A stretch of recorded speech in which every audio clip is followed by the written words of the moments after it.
Minister of Labor, Social Security, and the Third Sector of Barbados, Ambassador Benoni Belli, Permanent Representative of Brazil to the OAS and our moderator for today, distinguished ambassadors and permanent representatives of member states to the OAS and OAS observer member states, distinguished panelists whom I will introduce later, distinguished delegates and colleagues, all.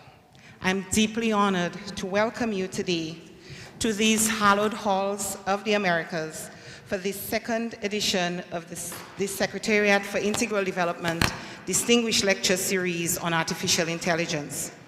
Our discussion today will center on a topic that is of critical importance to our member states, large and small: AI and the future of work, a subject that has profound implications for the lives and livelihoods of our people. We are all too keenly aware of the far-reaching impact of AI, reshaping our economies, our industries, and the very way we live, work, and play.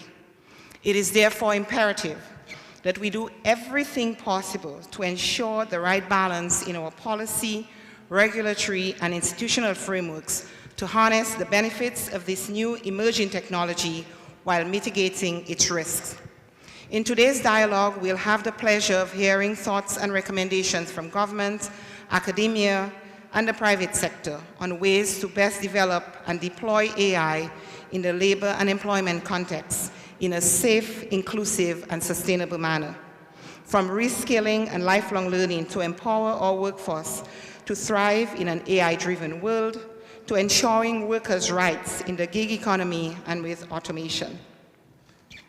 To formally begin our dialogue this morning, I am pleased to welcome to the podium His Excellency Luis Almagro, Secretary General of the OAS, to deliver opening remarks. SG.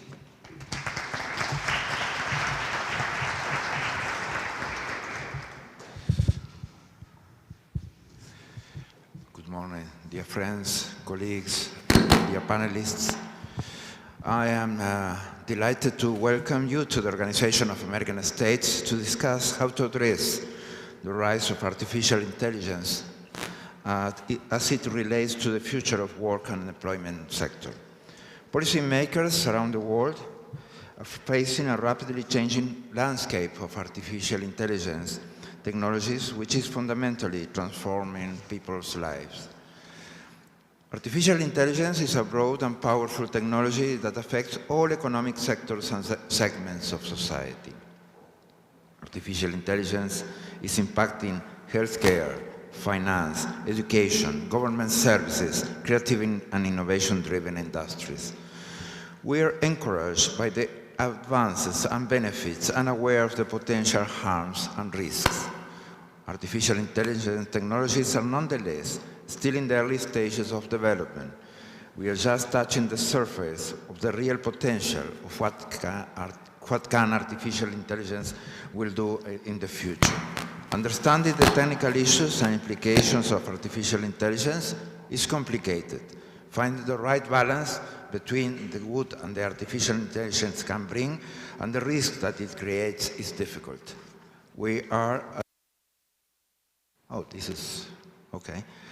We must engage our policymakers in this process sooner rather than later to influence and shape the direction of the international regulatory and institutional framework for artificial intelligence to ensure that it reflects the values, priorities, and needs of the people of the Americas. At the OAS, policy dialogues to act on critical for member states is one of our main missions. We cannot let our regions and citizens be left behind on artificial intelligence. Convening the policy roundtable will allow us to deepen our understanding of the issues and share views from the perspective of government, academy, and research institutions, the private sector, and civil society. More importantly, we will build on the recommendations, best practices, and multi-stakeholders cooperation opportunities resulting from this dialogue. Your proposals will lead us to well-considered actions. Today we will focus on the issues of artificial intelligence and the future of work. New jobs will be created by artificial intelligence. Productivity in some areas will improve, some occupations will change, and some people will lose their jobs because of artificial intelligence.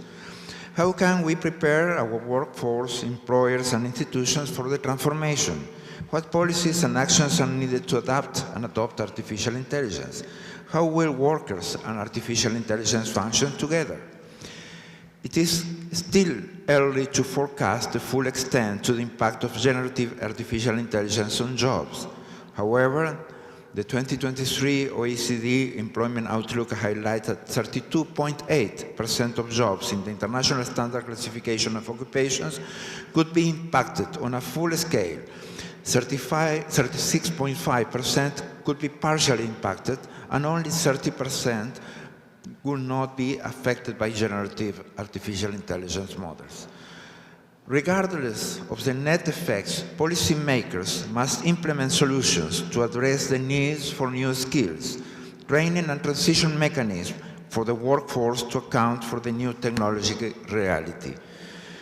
Adapting to new tasks and learning new skills is neither easy nor painless. The focus should not be on the technology, but on its impact on people. There is currently a shortage of people in our region trained in artificial intelligence. We need to increase the number and diversity of people engaged in the development of artificial intelligence technologies and solutions, and put in place safety nets and measures to mitigate the negative effects of the transition. We must also equip our population, youth and communities with the tools they need to navigate artificial intelligence transformation. Doctoral degrees on artificial intelligence are important, but not the only concern. Teaching artificial intelligence skills and scaling opportunities to learn how to use this technology across all the layers of the workforce and in every sector of the economy is the foundational step.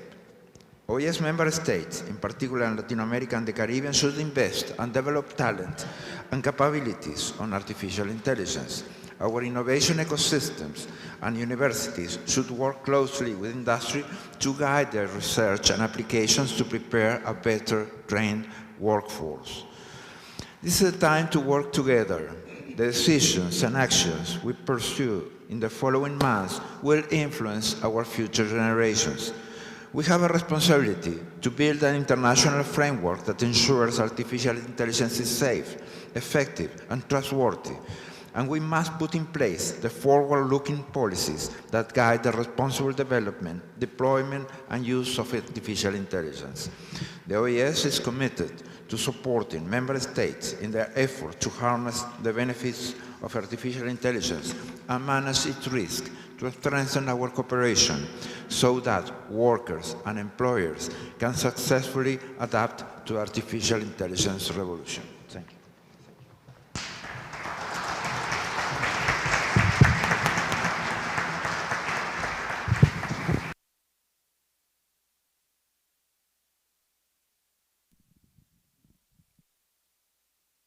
Thank you so much. Don't think it's on.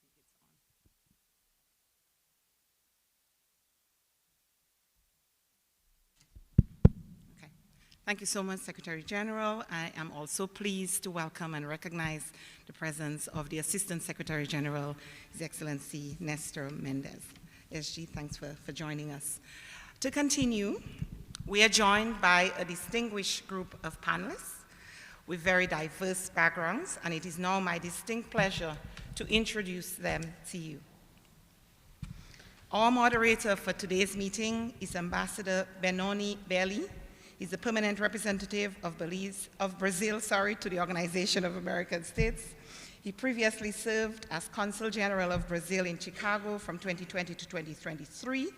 He joined the Brazilian Foreign Service in 1994 and has held several assignments overseas, including at the Brazilian embassies in Buenos Aires and at the UN in New York. Ambassador, welcome. We're also joined by Honorable Colin Jordan, Minister of Labor, Social Security, and the Third Sector of Barbados. Minister Jordan was elected to be a member of the House of Assembly of Barbados' Parliament in May 2018. He was then appointed to be Minister of Labor, Social Security, and the Third Sector. Minister Jordan has played an active role in Barbados' Hotel and Tourism Association, serving for 10 years as Vice President of Finance and 1 year as President-elect. Welcome, Minister.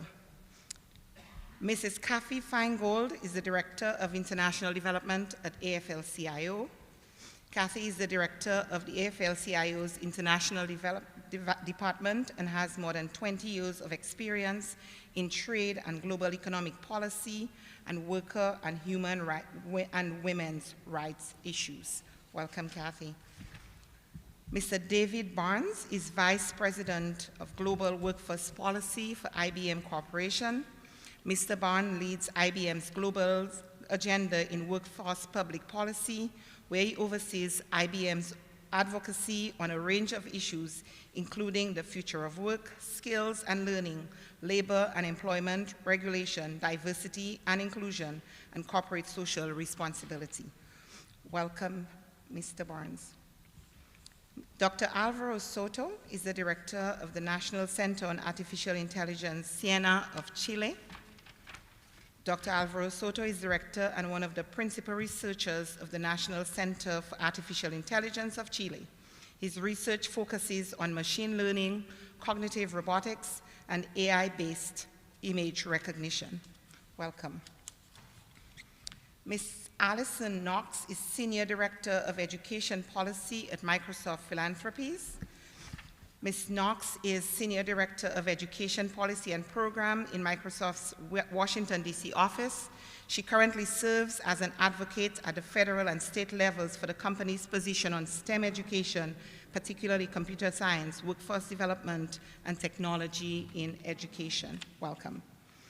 Dr. Chris Gibbons is founder and CEO of the Greystone Group and Chief Health Innovation Advisor, Federal Communications Commission, FCC.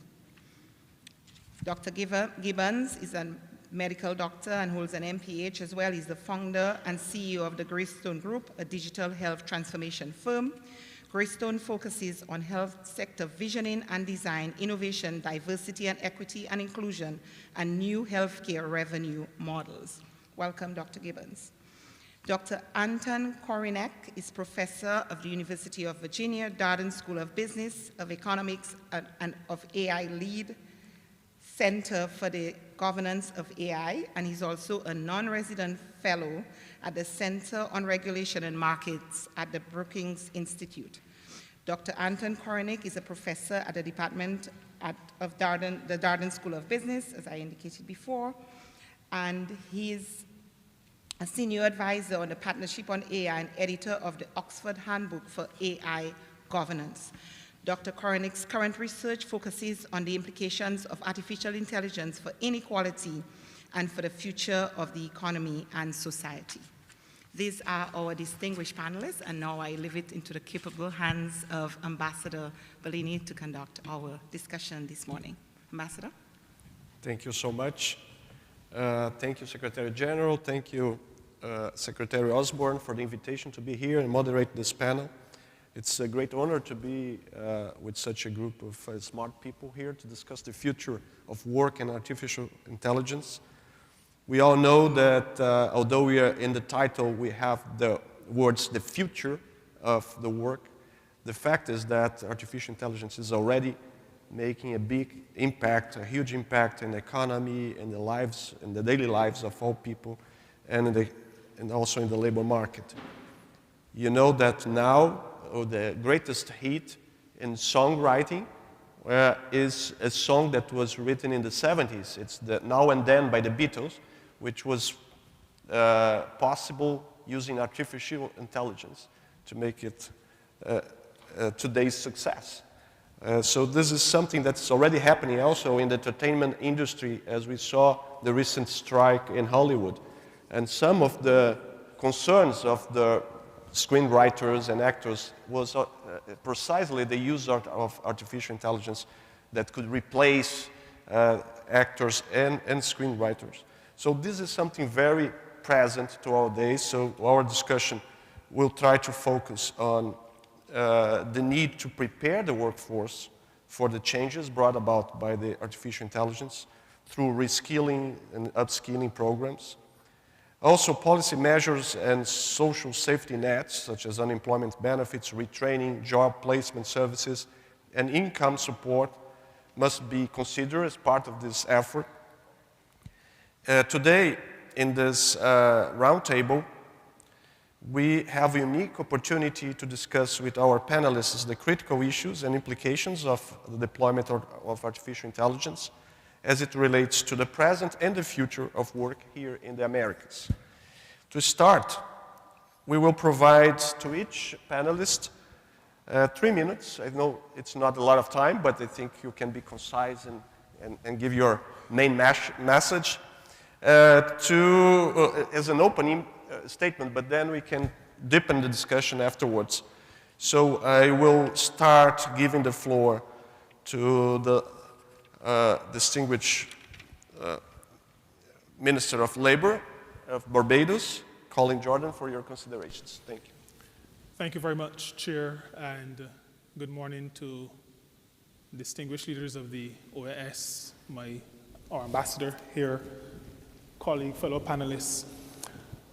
13 months ago in Geneva, I had the privilege of chairing a meeting of experts. I was not one of the experts, but it was a meeting of experts on decent work in the platform economy. And in that meeting, we spent quite a lot of time talking about algorithms, the impact of the impersonal nature of the platform, impact on the lives of workers, on the rights of workers. A quite in-depth discussion, but artificial intelligence was hardly mentioned. This was 13 months ago. We then can fast forward to just a few months ago, where President Biden convened a meeting of persons involved in developing the technology. And then he had a subsequent meeting, I think in July. And then there was the Bletchley Park, I think it is called, meeting, the Global Summit, just a few weeks ago. I refer to those events really to say that, and I'm going to use an employer term from the meeting of experts, this is really a fast-moving river. And I'm happy that the OAS is discussing it because there is the potential for significant benefit. There's also the potential for significant challenge. And that is the reason why I like the concept of a fast-moving river.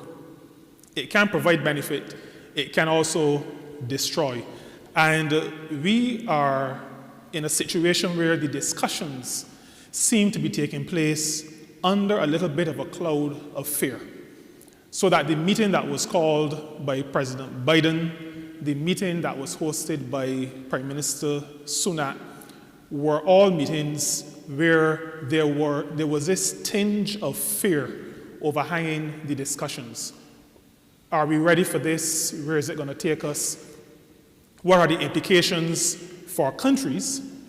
And if we take those national perspectives and turn them, move from the macro to the micro, the question has to be, if there's so much fear at the macro level, the question has to be, what does this mean for ordinary people?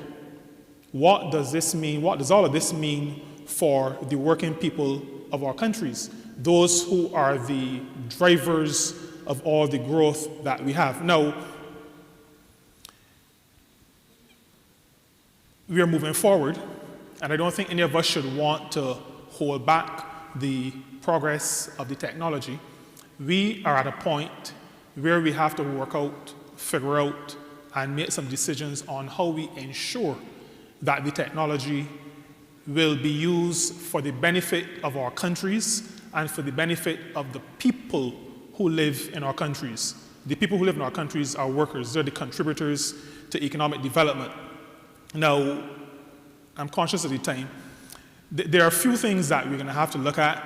The fact that the benefits include increases in productivity, assisting workers with their work, making work more meaningful, moving workers into a more analytical space as opposed to repetitive task space, There's also the potential for countries like mine, smaller and developing states, to be able to own some of this technology and to be able to fashion the technology to solve the challenges that our countries face. Technology has been a democratic force because with technology, you don't need the millions and billions for plant and all those other resources. You just need good brain and good analytical skills. So there's a potential to democratize how we seek our solutions. And the final thing I want to say in this just general opening is that it has caused us, and it should cause all of us, to look at our education systems. Technology is moving at such a rapid pace that educational systems of teaching, systems of learning, have to keep pace if our workers are to keep pace with the developments. And so our educational systems, how we reform them, how we make them fit for purpose and fit for the current time, is something that our countries, our states, or our member states, of the OAS, will have to spend some time assessing and making some decisions, but some urgent decisions on as it relates to how we can position our workers to be able to compete, to be able to survive even in this era of artificial intelligence. Let's stop. Thank you so much, Minister.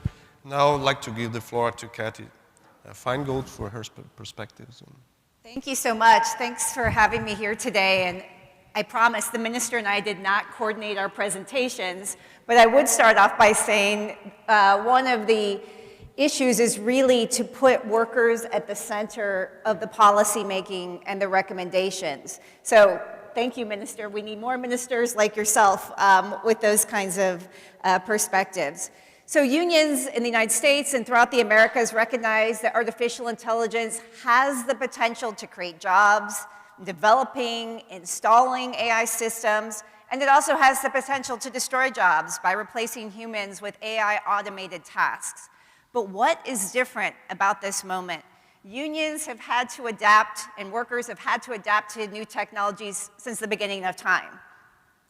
Whereas other automating technologies have tended to take over routine tasks performed by lower skilled workers, AI has made the most significant progress in recent years in performing non-routine cognitive tasks. So that's a huge difference, and it presents a lot of challenges. As a result, the Organization for Economic Cooperation and Development has found that workers most exposed to recent advances in AI are actually in high-skilled occupations such as managers, science and engineering professionals, along with legal, social, and cultural professionals. Whereas AI also has the potential to improve job satisfaction by automating repetitive tasks, we hear that a lot from our members, it may also make work more precarious. By automating tasks previously requiring extensive human know-how, AI could lead to a significant de-skilling of workers, and so that's something that we need to look at.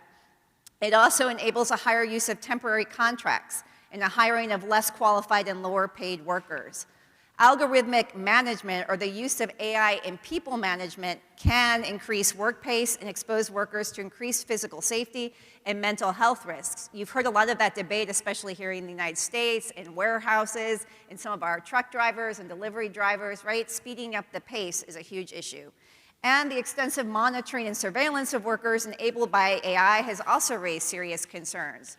The European trade union movement actually found in a report in 2021 on at least 11 websites offering companies software that gives them, quote, total control over employees' computers.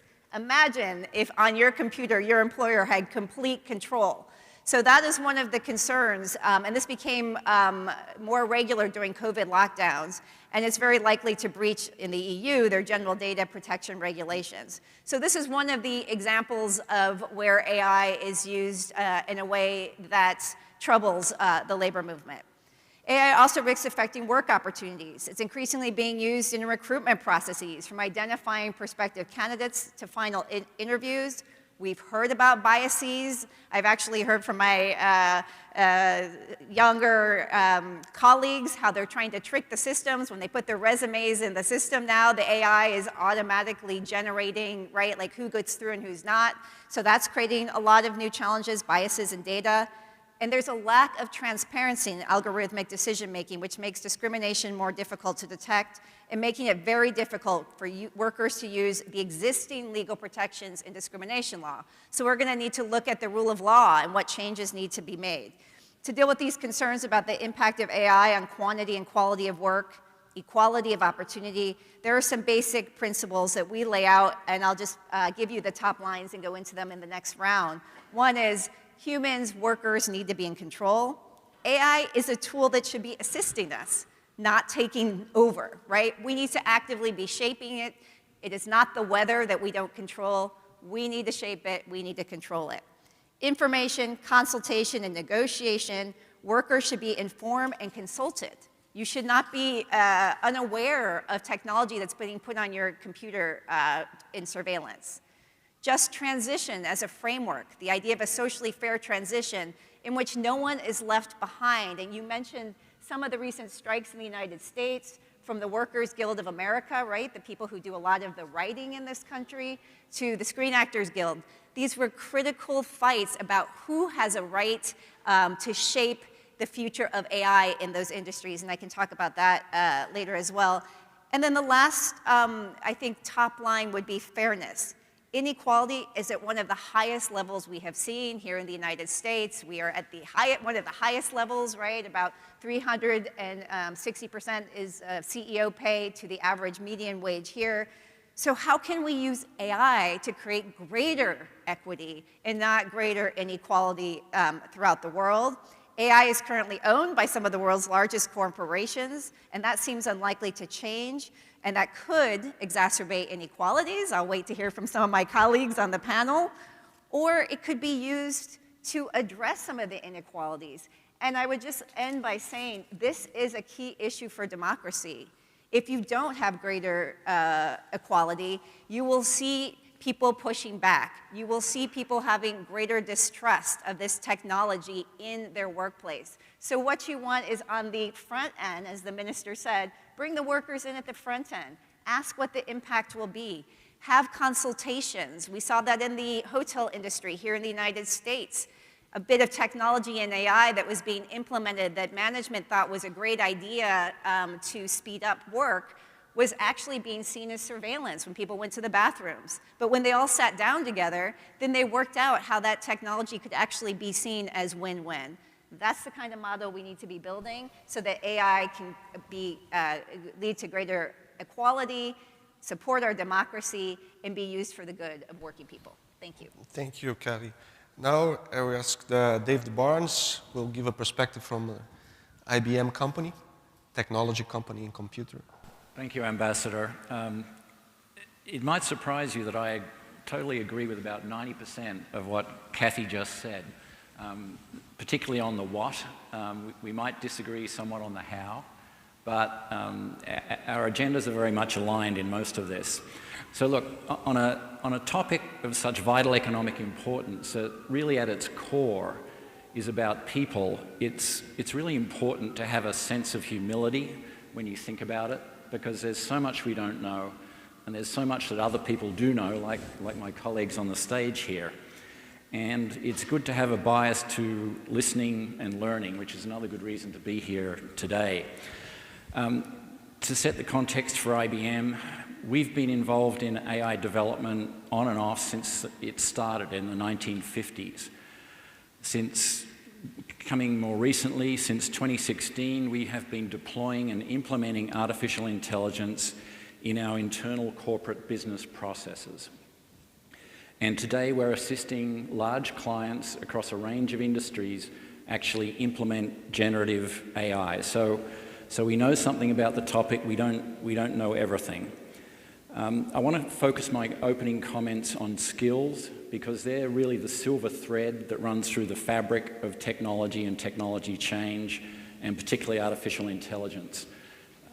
I'll also add the other two important topics for IBM are governance and ethics.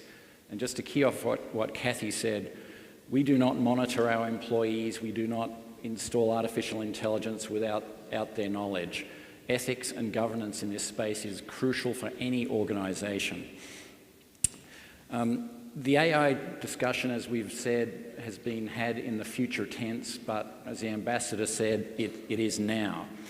And we've been reskilling our employees in AI, we've been redeploying them around these new artificial intelligence systems in our business processes, and we're hiring people for new jobs which didn't exist 12, 18, 24 months ago. So there is growth, there is opportunity, and job opportunity, we believe, is going to outpace destruction. Digital technology is becoming easier to use, and generative AI is just the latest example of that, which means the technology is really democratizing technical skills. In other words, today's hot technical skill is tomorrow's commodity. You've got to be prepared to reskill and relearn. The half-life of technical skills is only 2 to 3 years. The estimate from global C-suite executives that we survey is that 40% of their workforce is going to have to reskill around AI and automation in the next 3 years. There's a lot to do in just skills alone.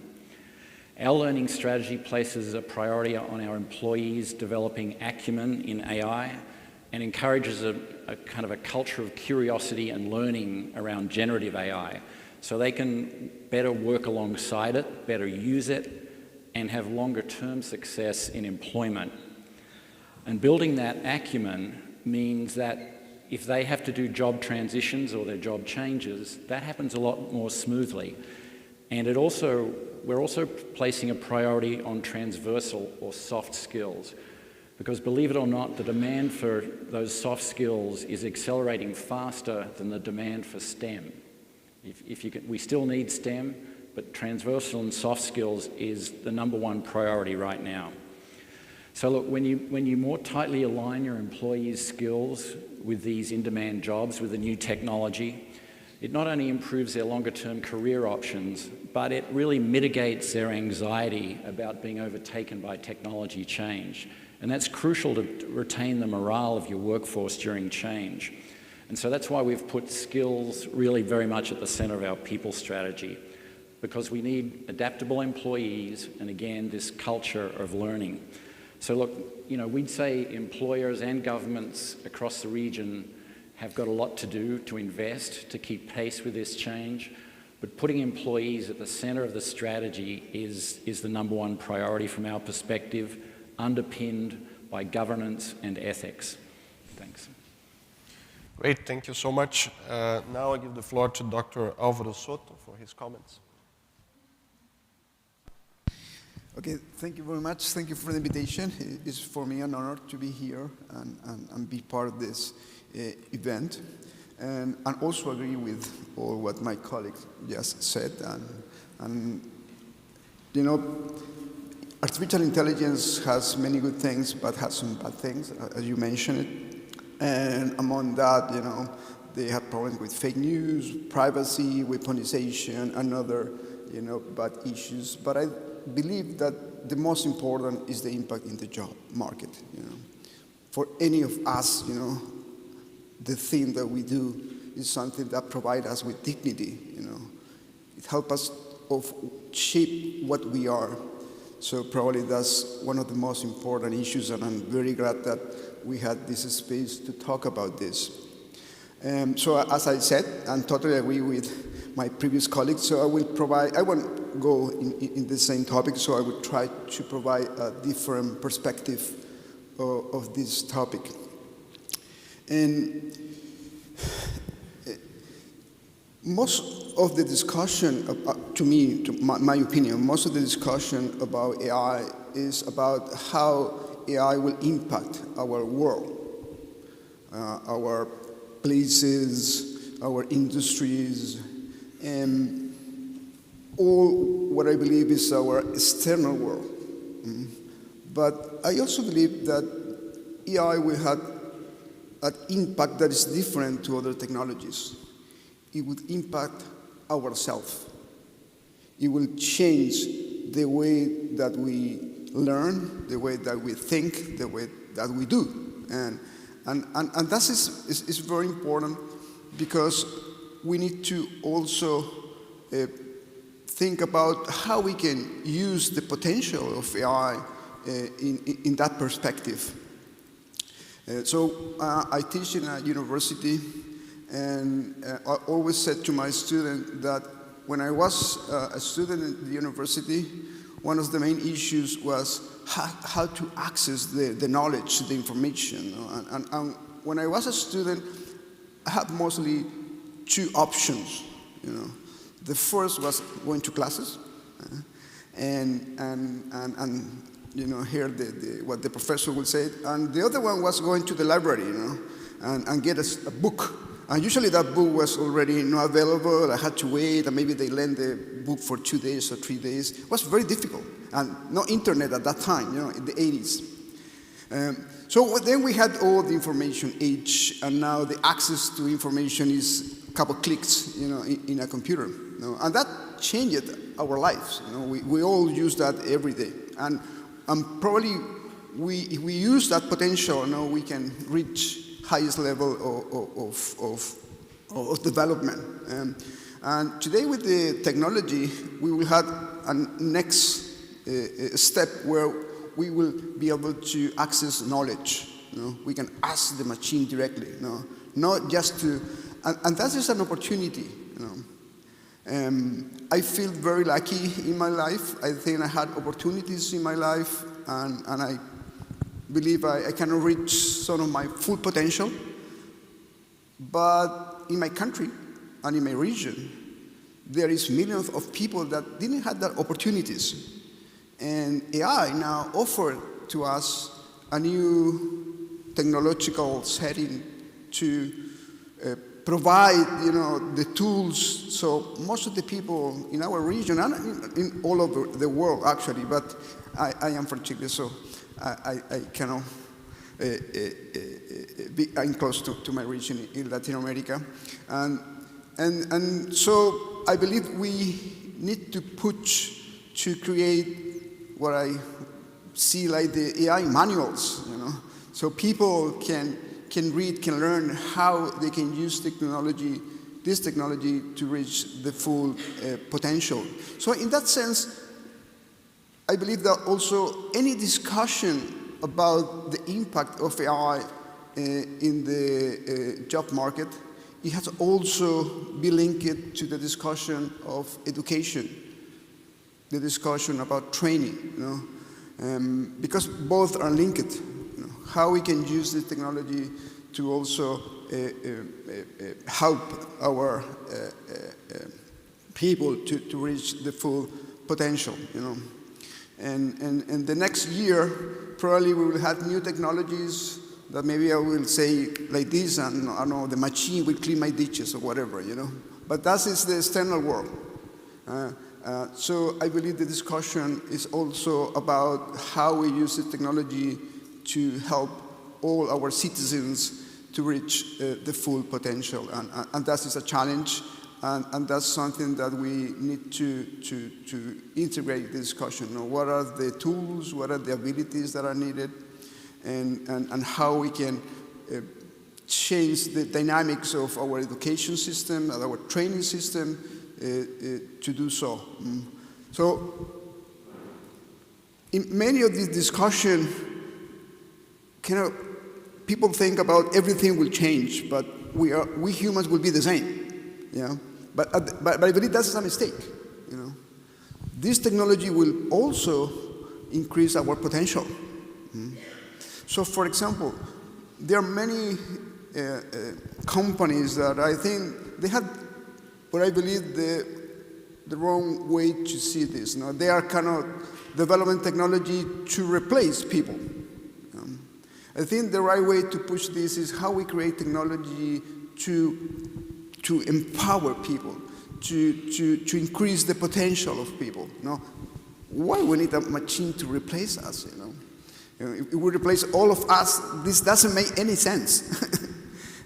At least to me. This technology, and any technology, is really powerful if the technology increase the powerful of also humanity, you know, on every one of us.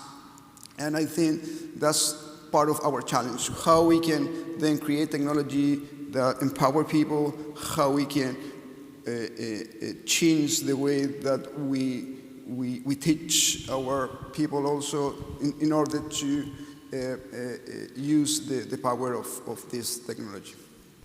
Thank you so much. Now I'll give the floor to Alison Knox for her consideration. Sure. First off, it's such an honor to be here, and thank you so much for inviting Microsoft to share the stage with our esteemed group. And I just have to go right first to, I couldn't agree with you more, that we need to, and I think the company also agrees that we need to be thinking about how these technologies can empower and enhance the human being versus thinking about how it's going to directly impact constantly the human being's existence or job. And so, oh, so sorry if that's noisy. And so we started out this year by publishing AI principles that we are committed to. So one is fair. And so when we deploy a technology or create a technology using AI, we think about and design for fairness, for equity. Another is accountability. So when we design AI or we deploy it, we think about how we can stay accountable to that system. If something goes really well, we can be accountable. But if something doesn't go well, how can we put ourselves at the center of that and have safety switches so that's human controlled, sort of like an elevator. I guess at one point in time, nobody wanted to get on an elevator until someone demonstrated that there was a safety switch in case the cable got cut. So we really believe, we talk about safety switches all the time. How can we stay accountable? We want to be transparent in the way that we design it so that every time we deploy something, we can explain to our customers and to people how we achieved what it is we just created or helped create. So transparency is really important to us. Accountable and inclusive. We definitely think about all kinds of communities, especially those with special needs, to how do we take these technologies and help them achieve more. And in fact, I'm watching many demonstrations right now of blind people using different kinds of AI technologies that literally can, on the screen, describe in words vividly what that technology can see, helping people understand what's in front of them without having to see it, because they can now hear it through the technology. So we do believe that with these general guiding principles, we are going to be looking realistically at the opportunities and at the challenges. We also have become much more, I don't know if it's more, but just very, very committed to and embracing the concept of bringing workers into the process of developing the technology. So one of the first things that they asked me to do in January of this year was host roundtables with educators, with workforce development program developers, with workers, and simply hear what excites them about various technologies, hear what they're fearful of, and then demo some of the technologies to get their real-time input. And that process has continued. I definitely agree that skilling and upskilling all of us remains at the heart of driving the equity we all so much want to see. So over the weekend, I asked my colleagues in Latin America, if we assume that skilling is going to be key in AI, where are we in Latin America, for example? And I was really pleased to hear how we have been working down there for almost 40 years, that we have 5,000 employees working in Latin America, that we have 24 offices, that we have one advanced technology lab in Brazil, an AI co-innovation lab in Uruguay, 2 data centers in Brazil, and then 1 data center that's under construction in Mexico and 1 under construction in Chile. And what this does is let us have an actual human presence on the ground so that we can go and actually train people. Because the assumption is if we create skilling programs, which we do, we have a free pathway online in LinkedIn right now. I actually took the exam over the weekend. It's 6 courses, it's 7 hours of learning, it's free, and it's called AI Generative Learning, and it's free. You can get the certificate, it goes up on your profile. But the assumption in that is that the person has connectivity. The assumption is they have a device to use. So I believe as a company, we need to be committed to doing things like helping deploy broadband. And we have done that in Latin America to 1.2 million people to date. We have helped thousands of nonprofits throughout Latin America use and train others to be able to get online and take these kinds of classes. We've translated the classes into many different languages. All of these things are steps to the big idea of all of us needing skilling and reskilling, upskilling in this age of AI. Okay, thank you so much. Now I'll give the floor to Chris Gibbons to give a perspective from the health tech company. Thank you very much. It's a pleasure to be with you today. I think the best way to think about the impact of AI in the healthcare space is probably in terms of a relationship between two people. Is complicated. There is a raging debate going on now within the healthcare sector about whether, as you've heard with some of my other colleagues, whether it will replace the workforce or will augment the workforce to make it do better. In my view, it will likely do both of these things because there actually are, as you've heard, some real factors pushing on both sides of the coins in terms of replacing the forces that are pushing towards replacing through AI is that it can and often can improve efficiency, throughput, the number of patients a doctor can see or other things in a given period of time. It increases accuracy. Right now, the professions of radiology and pathology are severely threatened because the AIs are working as good or better than doctors at reading your films and telling what your histology is. And after you've made the initial purchases, it does lower costs because once you've installed it, you're moving electrons. You're not moving people. You're not moving. They don't ask for time off. They don't need benefits, right? So it can lower costs. But those forces that are pushing to augment are associated with the problems that we know AI have. Bias is a real problem, a big problem that is not fixed, and we shouldn't undersell it and underplay it. And it's not just about the data sets. That is one part of it, but there are many places where bias is introduced. Model instability. We know that it's not a one and done. You can build a model today, ask it a question or ask it to perform a certain task and it does it. Let's say it does it well. But after repeating that task or a few months or a year from now, that same task in that same model will not be done well. It will not be done as well it was before. This is a problem. So if you're using this on patients, this could be drastic. And one of the biggest challenges where we can't simply just let it go and get rid of people is what's known as hallucinations. AI makes it up sometimes, particularly generative AI. Generative AI is good at some things, relatively good at some things, but there are some things it just can't do. And when it is confronted with that kind of problem, it's well known to make it up. But it's so good at making it up, frankly, you can't tell that it's making it up sometimes. So these are real problems. I think the emerging reality in the healthcare sector certainly is that nobody's arguing going back. But doctors, nurses, and other professionals who do not use AI will be replaced by those who do. That's the reality. And I think we all have to think about it.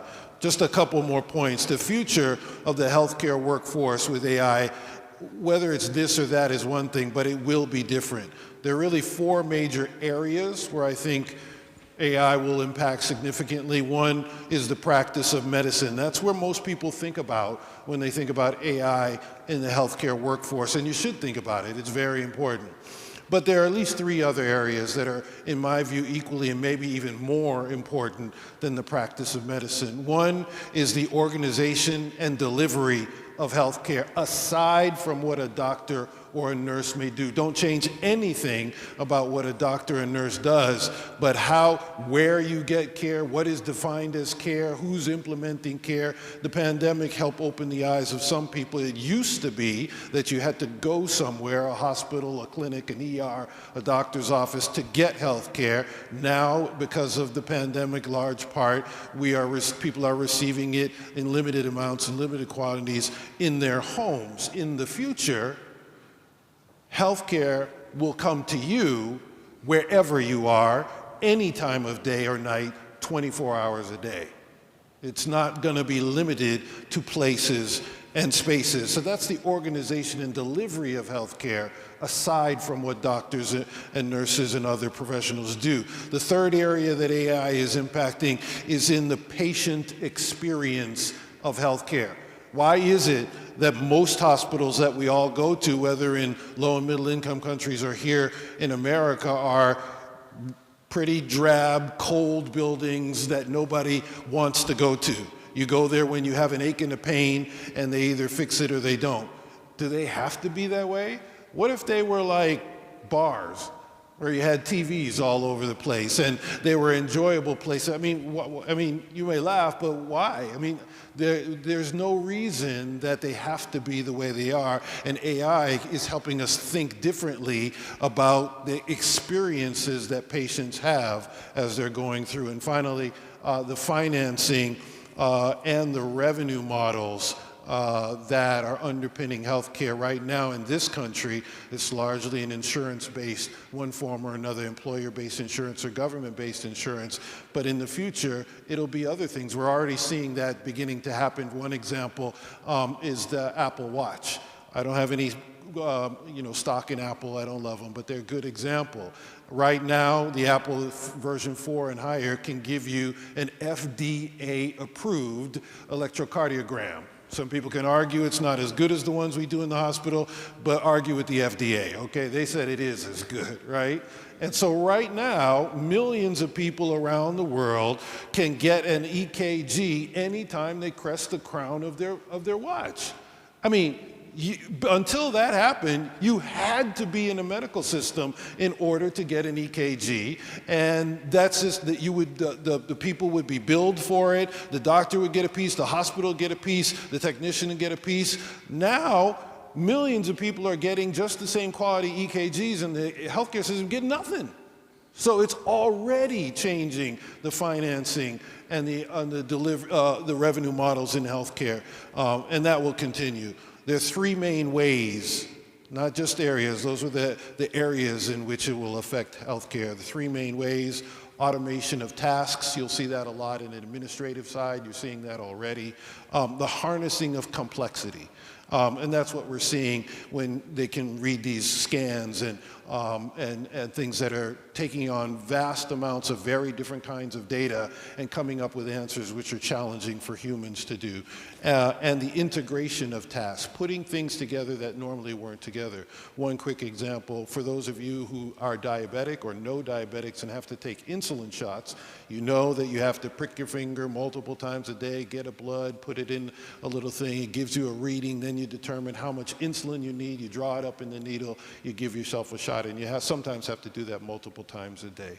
Do you know, already on the market, not in the future, not tomorrow, through AI and other things, there are devices which do all of that at once. They sample your blood, they determine your glucose, they determine how much insulin you need, and then give you the right amount of insulin automatically. It'll do it multiple times a day, no doctor involved. Right now, it's happening.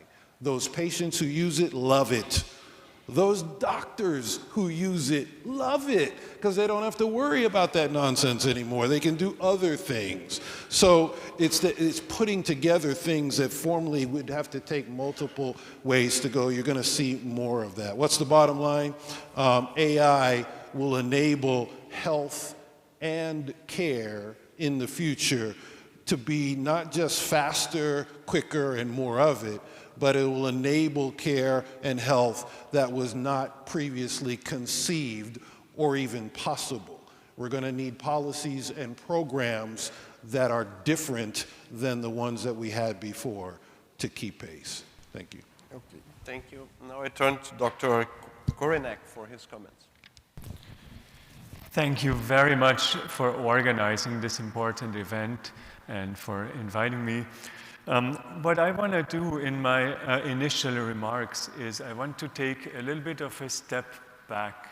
So we are here at an event on AI and the future of work. And I guess our natural inclination is to kind of view the future of work as something similar to work today, but with a little bit of AI.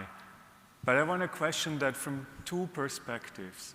The first one is the way that work is organized today hasn't always been this way. If we go back 200 years, work in the way that we have it today didn't really exist. And the second direction from which I want to question it is that AI may be on the verge of being really world-changing. So I have followed advances in AI for quite some time. I worked in IT before I became, now I'm an economist. And I have to say, seeing what has happened over the past decade, and of course we have all become acutely aware of it over the past 12 months, has been really astounding. The pace of progress has been really rapid. So one statistic, just to put numbers on this, the amount of computation power that has been going into the leading AI systems has been growing by a factor of 4 every single year for the past decade. In addition, there have been algorithmic improvements, so that in some ways the leading systems have become by a factor of 10 more powerful every single year. And then about 12 months ago now almost, we have all experienced this ChatGPT moment where we have collectively become aware that AI has really reached a point where it's become pretty smart. And you know, part of why ChatGPT is as smart as it is that the complexity of the underlying neural networks is starting to approach the complexity of the neural networks that we have up here in our brain. And the speed of advances is still on the same trajectory as it has been for the past few years. So over the next 2-3 years, almost certainly, most likely over the next 5 years, we will continue to see this growth by a factor of 10. So it means after 2 years it's 100, after 3 years it's 1,000, and so on and so forth. And it's really hard to see any ceiling to the capabilities of AI.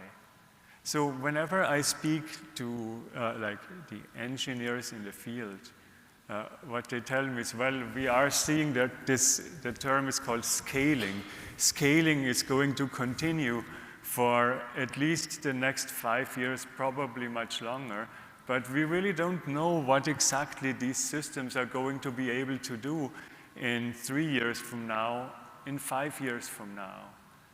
And given this tremendous amount of uncertainty, what I want to propose is we really need to think about a whole range of possible scenarios.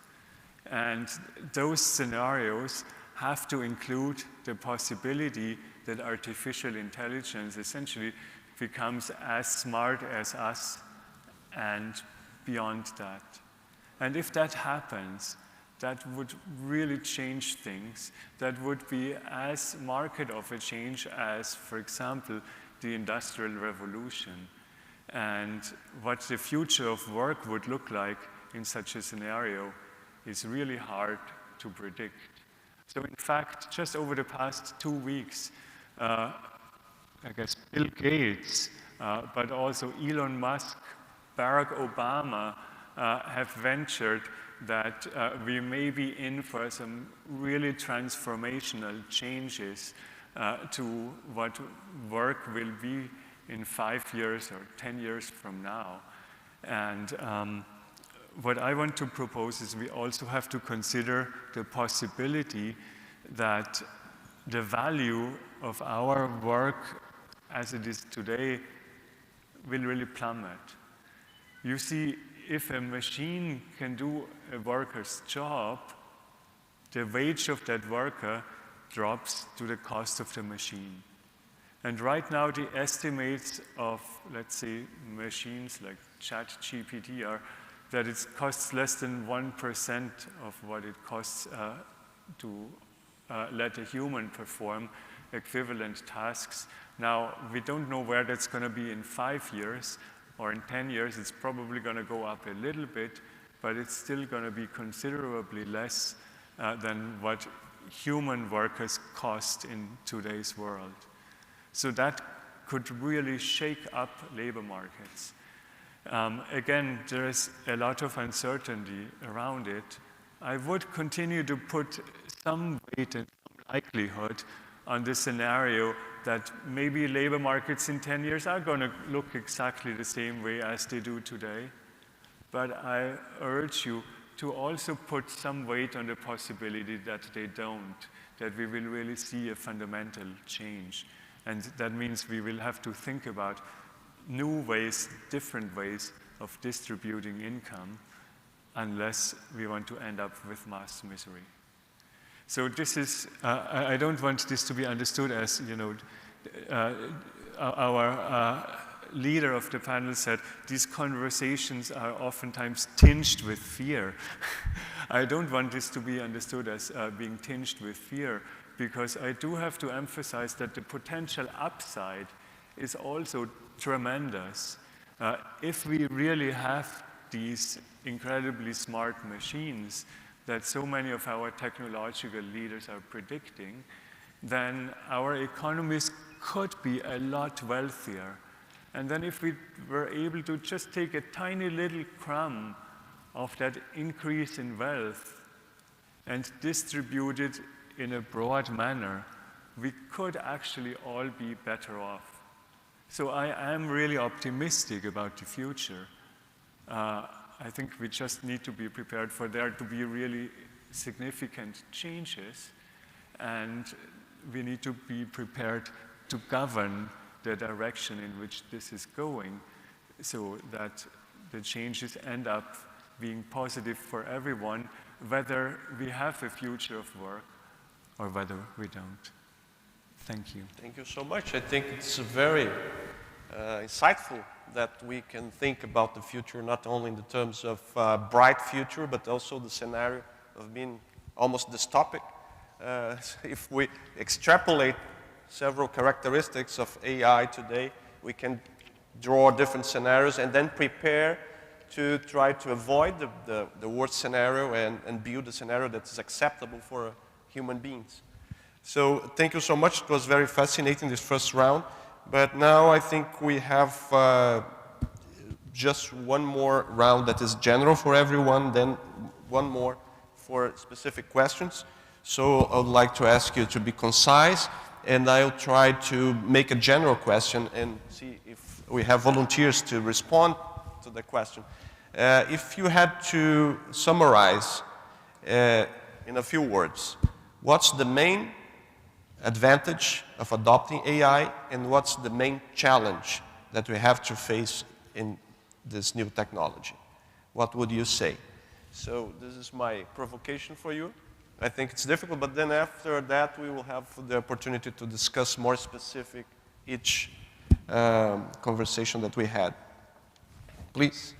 So I will offer that the main advantage of adopting AI is helping humans, right? helping us do the things that we need to do, whether it's in healthcare or education or any other facet of life. That's the promise, that's the potential. The biggest challenge is humans, right?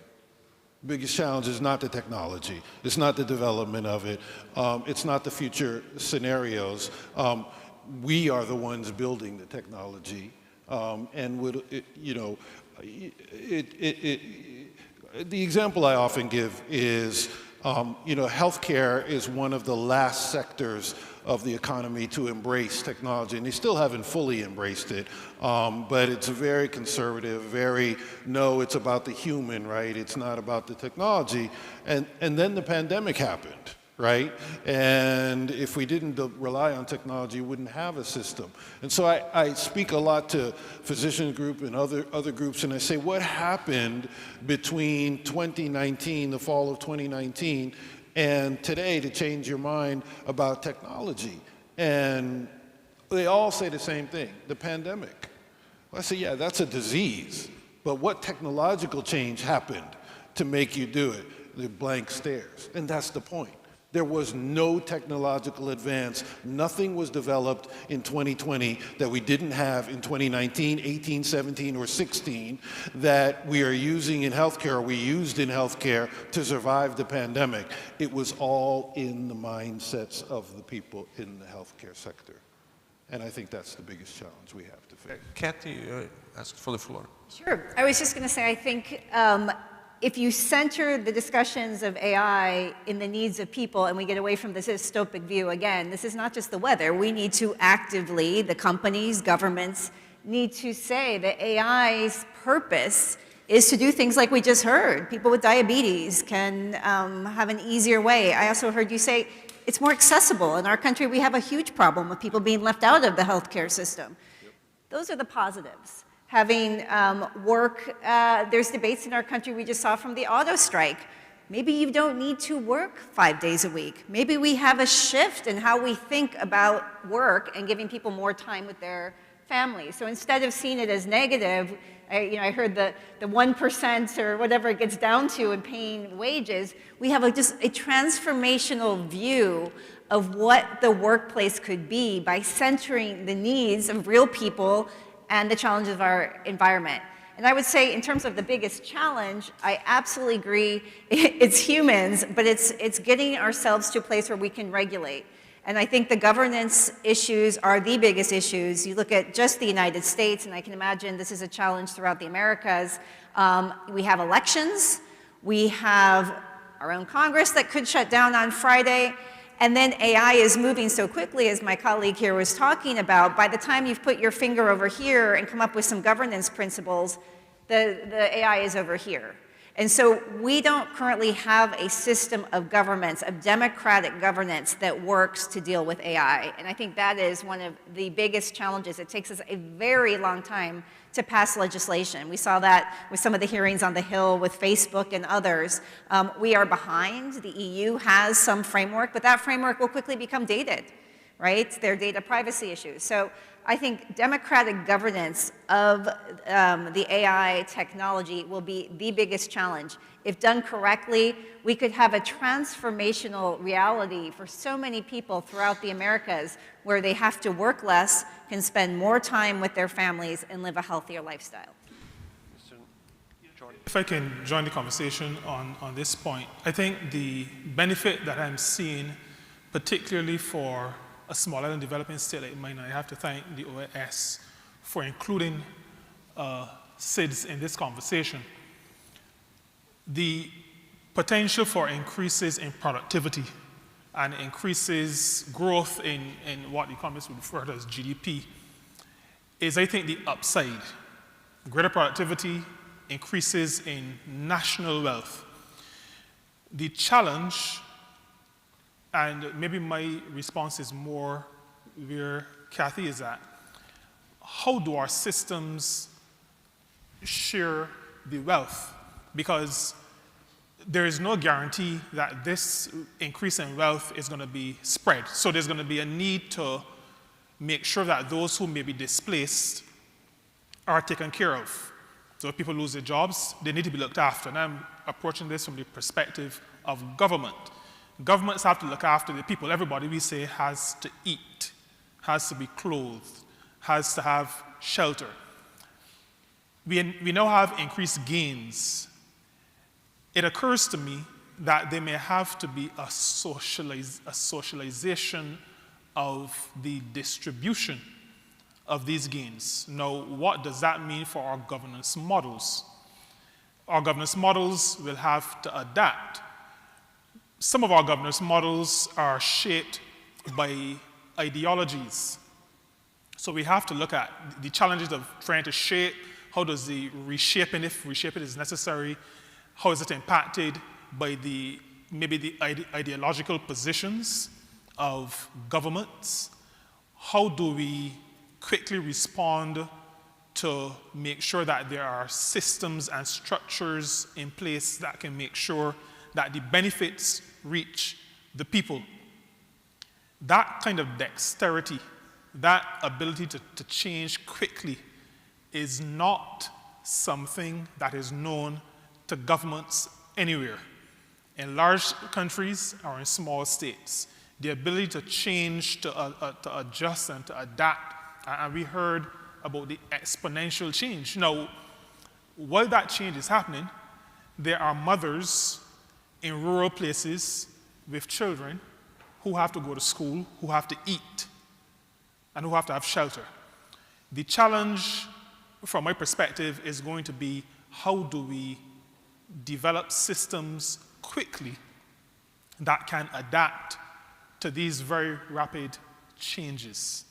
That is not going to be easy, and again, I thank the OAS for having this conversation, because we as countries, including smaller and developing states, have to start to wrap our minds around these challenges. We will not, as small states, be isolated, and even larger states, we're not going to be isolated. The changes are going to happen, they're going to be impacting us, and we are going to have very, very quickly to work out how we adjust our systems and our structures and our governance models and our economic models to be able to benefit from the changes that will be impacting us.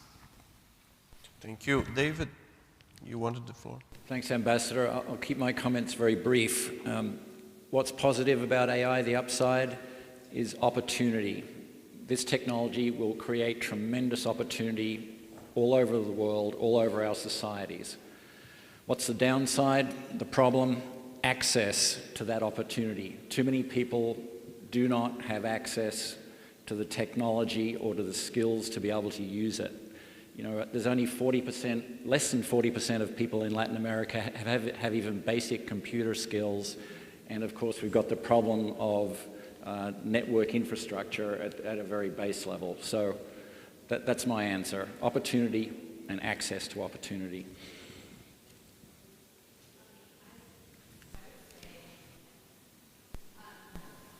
I'd give a data point for the opportunity. A year ago, we released something called GitHub Copilot. And GitHub Copilot allows open source developers to have literally a copilot or a pair programmer. Think of I'm programming in open source and I have like an assistant. So when I'm programming, I can ask the assistant to look at some of the trends of what I'm programming and help me program more. And we weren't sure when we released it how many programmers would use it and what they would develop. In a year, we've had 1 million programmers generate 3 billion lines of accepted code. So that's obviously showing how it's impacting the coding world. But what I take from it were some of the verbatims of the programmers. And they said, not only is it making me productive, more productive, and enhancing my job, but I'm learning from it. I'm actually becoming a better programmer because of the AI that's operating while I'm programming. So that's a new kind of relationship, teaching and learning wise, as well as productivity and enhancement, which speaks to also like what is holding us back or the challenge. And the challenge, from my perspective, is that we know change is coming. It's here. I just gave you a data point. It's already happened. And as humans, how are we going to dig deep and act? So if we know our lawmakers, our policymakers don't know the basics, let's say, of AI, then we need to have them start learning about AI. How can we act so that there can be change to achieve greater equity in this day of AI?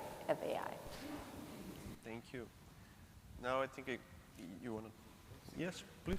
Okay, so in terms of the challenge, the first time that I came to Washington was in the early 90s. And yesterday I arrived and walked around the street and tried to see what changes, in these years. And well, I see these buildings, very nice city, beautiful city. But to me, nothing really changed that much. I didn't see a revolution in the streets, cars, buildings, nice buildings, maybe more modernity. But I mean, I didn't see a huge revolution in these 30 years. But when you start kind of looking more closely, you start to see that something is different, You start seeing people in the street and you see that they're kind of carrying this, What is this, And you think in the last 30 years, that's totally different. That is a revolution. And I think that we were able to go back at the beginning of this, so this is very good for several reasons, but it has also some problems, And probably we will kind of impose some regulations that we didn't have in time, and if we were able to go back in time. So in terms of the challenge, now we had another revolution that is coming, that is already starting. And I believe a big challenge for us as a society is to really be proactive and try to see how we can impose regulations so we conduct this technology to what I believe we all want, to be a good technology for society. So being smart about regulation, I think, is a big challenge. And in terms of the opportunity, I really agree with what you said about we're not sure how this job market will change, But anyway, for us as humans, job is very important, but that can have several phases, I think what I said before, this technology offers the opportunity to help us to reach the full potential. And whatever that means for any one of us, this full potential will be different for each of us. And that's probably the thing that we need to work on, Every one of us has to work to do this. And this is a new technology that will be developed in the job market as it is today, or maybe some changes. But the opportunity is the same. How we can use this technology so each of us will really be able to reach that full potential. And I think that is kind of the opportunity that is important. What you just mentioned about the copilot is a good example. In the process, to use the technology, you get better in what you are doing. In the National Center of Intelligence in Chile, for example, this is another data point, we are training one of these big models like the ChatGPT for the people in biology. It's kind of a tool that can help scientists to reach technology. So instead of reading all these papers, that takes time, you can interact with this new tool to boost the discovery of new science, new theories about biology. That examples will start to increase, and I think that is a big opportunity that this technology offers to each of us. Dr. Korenek. My two words for the opportunities and challenges would be productivity and income distribution. I think that sums it up very well. Now, I also wanted to go back to the conversation. You used the word almost dystopian, but I really don't want to view it that way. The way I want to view it is that ultimately work is a means to an end. And, you know, I have a 6-year-old and an 8-year-old at home. What I wish them is not that they're going to have a job where they're going to work 80 hours a week and earn a really high income, but what I wish them is that they will be happy human beings. And of course, that requires that they will have an income. And in today's world, that requires that they have a good job. But I'm very much with Kathy when she says, well, maybe, hopefully in the future, we won't have to work as much. And I'm very much with Alvaro when he said, ultimately, this may allow us to have greater fulfillment. And that's what I wish for my children. Thank you. Now, I think we can pose one question for each of one, more specific, and then we can open for questions, Q&A. We have time, right? Yes? Great. So I'm not very good at managing time, so please let me know if I have to shorten a little bit the program. I'll start with the Minister of Labor. You mentioned in your first intervention the importance of education and adapting our educational systems to the new reality of IA, and also the need of developing countries to catch up in terms of having access to this new technology through education, skilling, and upskilling. So, do you think that what are the avenues of cooperation, international cooperation, that could help developing countries to attain this objective in terms of have more access to technology, improve educational system, and increase productivity? The access to technology will include both access to the pipelines, to the, well, internet access, as well as access to the devices that will be necessary for our people to become, we say in English, technologically savvy. I hope that can be translated properly. But in order to be able to have the dexterity that is necessary and the ability to properly use the technology means that we have to have access to both sides of the technology, both the device and then the internet access. And I'm speaking not just now for Barbados, because we have essentially 100% coverage internet in the country. But there are other smaller and developing states and other developing countries that do not have that. And if our people are to be able to have the access, be able to learn how to manipulate the devices, how to use the technology, they will need access. Now, that access means that there is need for funding, because you need money to provide the internet access, you need money to provide devices. And that's one of the reasons why Barbados and our Prime Minister Motley, has been very active in this space. There needs to be the fiscal space for a government to be able to provide some of these services. And we are not in the habit of walking about begging, as if I may use maybe a more colloquial term. We believe that the international financial architecture needs to reflect where we are. We recognize, and you've heard this probably many times before, but we will not tire saying it. The global systems were developed before we existed as sovereign states.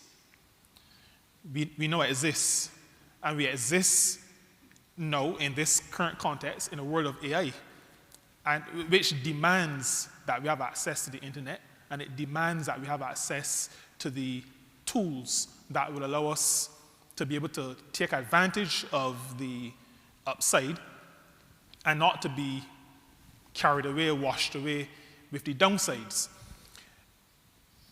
The financing for developing countries, including smaller and developing states, has to reflect the realities that were not on the radar in the 1940s when the Bretton Woods institutions were established. And so in terms of international cooperation, developing countries will need the support of those who may be on the verge of leaving the developing country bracket, or those who are developed countries, to agree with us that there needs to be reform. We've seen some elements of reform already, so that clauses, for example, like the natural disaster clauses in debt instruments, and now we're trying to get pandemic clauses in, because I'll give an example. Dominica lost over 150% of its GDP in about 12 hours because of a natural disaster. Now, those things, while we are suffering from natural disasters, the exponential change in what is happening in AI is not stopping. In order not to be left behind, we need to be able to keep up. So, in terms of education and training, that access is pivotal, important, and it has to be continuous, so we need to have the financing to make sure that can take place. Our own education and training systems have also to be reformed, and we've started that process in Barbados. We're actually in the process now of having public consultations, because we realize that our school system, our system of transitioning our students from one level to another, what they study. So we are focusing on STEAM, which is STEM, but with the arts included, because there needs to be creativity when we are doing all that we're doing within the science and technology and engineering and mathematics space. That focus on STEAM needs to happen. We need to start educating our very young children on coding, if they're to be able to use the assistance that we heard of from Microsoft. Then they need to have a basic understanding of that, and they need to have it from very early. So the curriculum also needs to be adjusted while we are adjusting our systems of transition through the system. Another thing that is going to be very important is this whole matter of lifelong learning.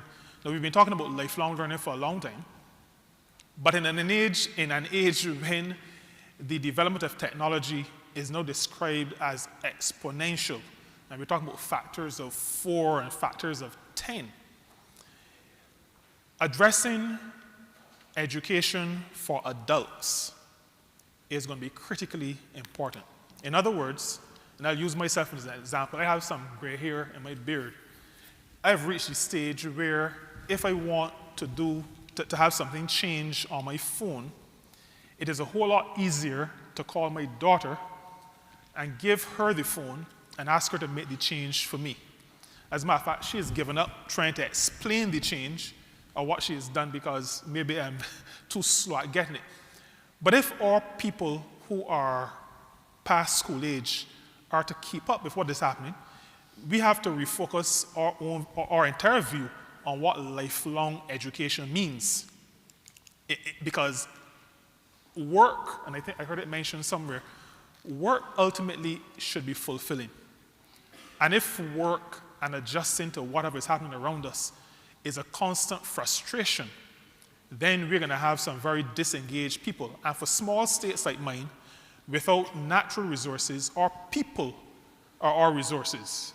And we can't afford to have people who are disconnected, who are frustrated, who cannot apply themselves to the existing reality and help to move our societies forward.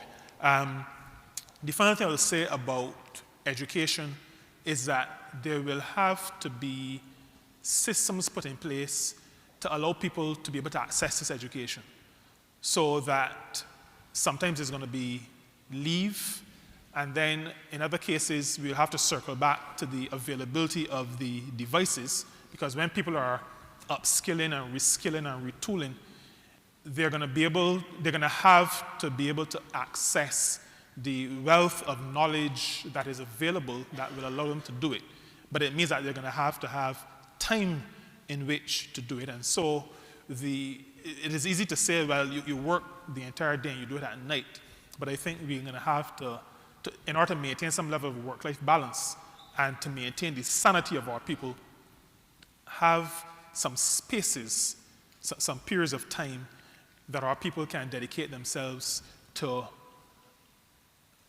obtaining that education and that knowledge and that retraining and reskilling that will be necessary for them to be able to live and survive in the world.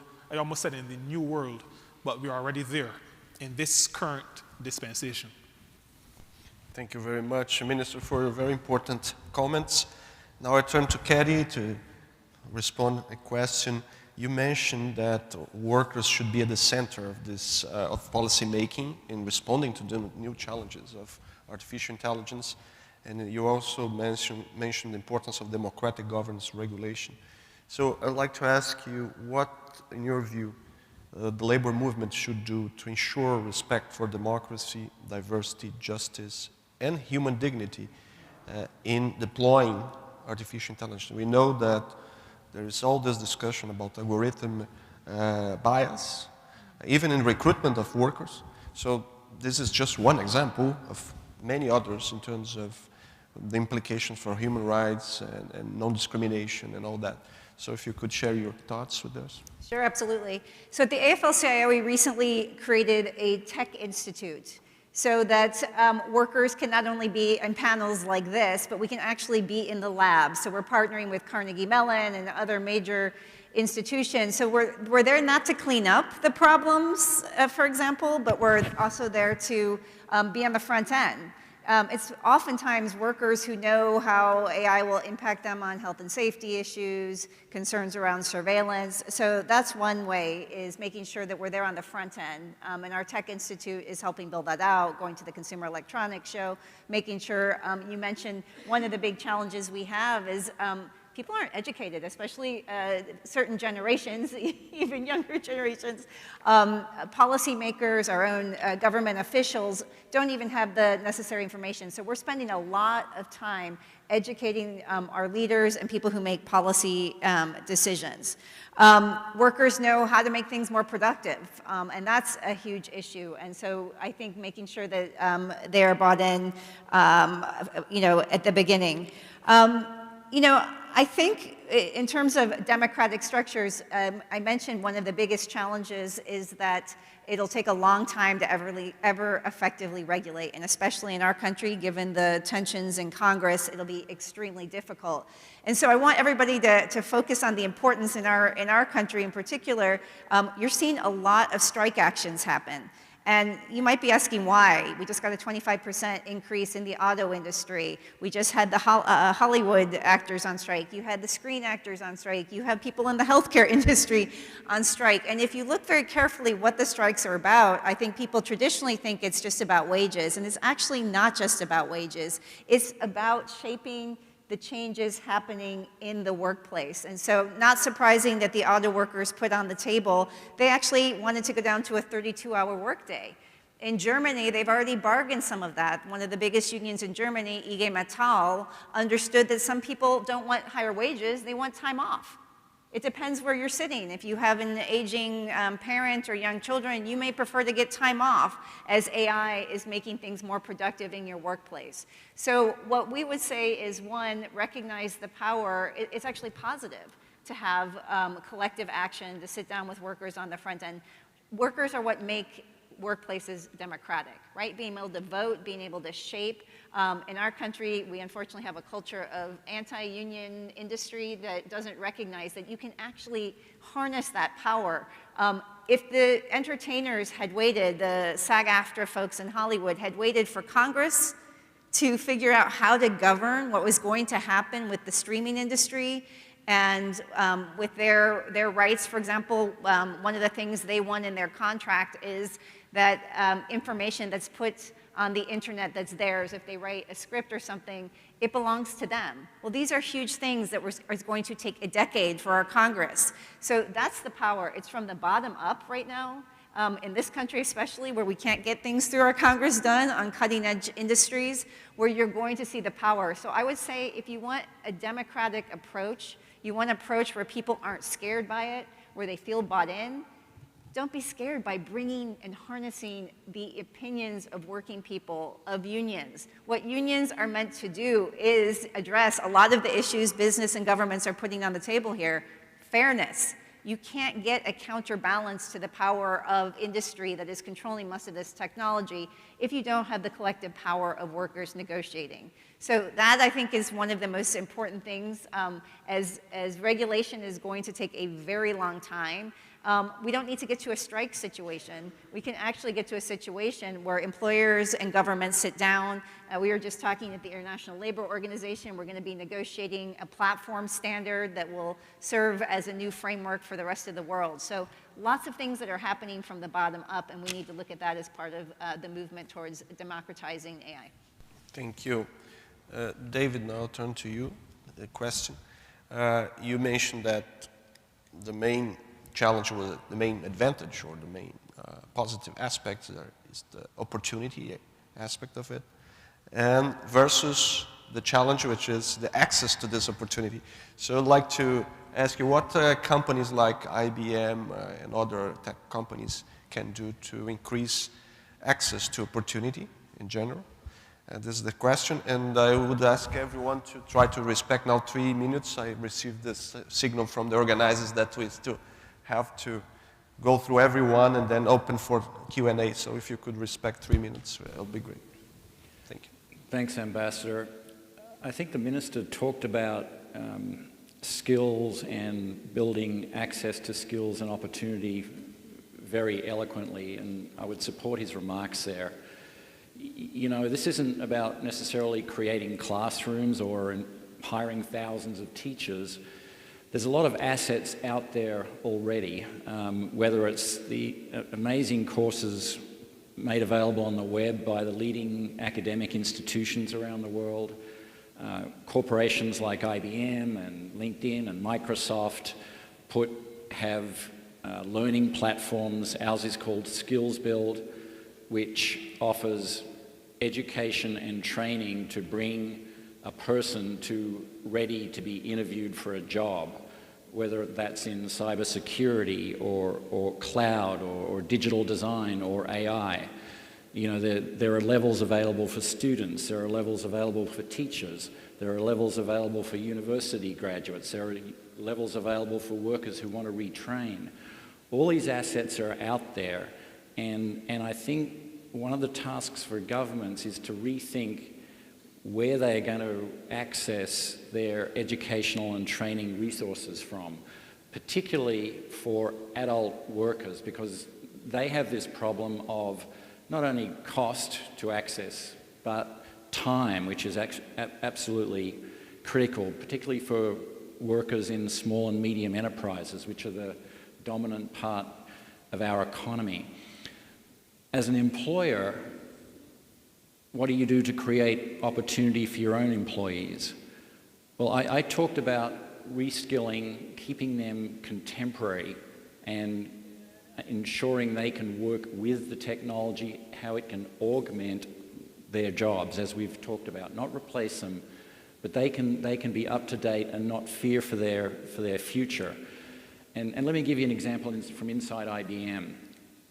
We found it a lot easier to reskill our specialists in human resources or finance or procurement business processes or functions in AI and other digital technologies than it is to take a tech worker and try and skill them up in finance or human resources, for example. So that's what we're doing. We're reskilling our functional specialists to work with AI.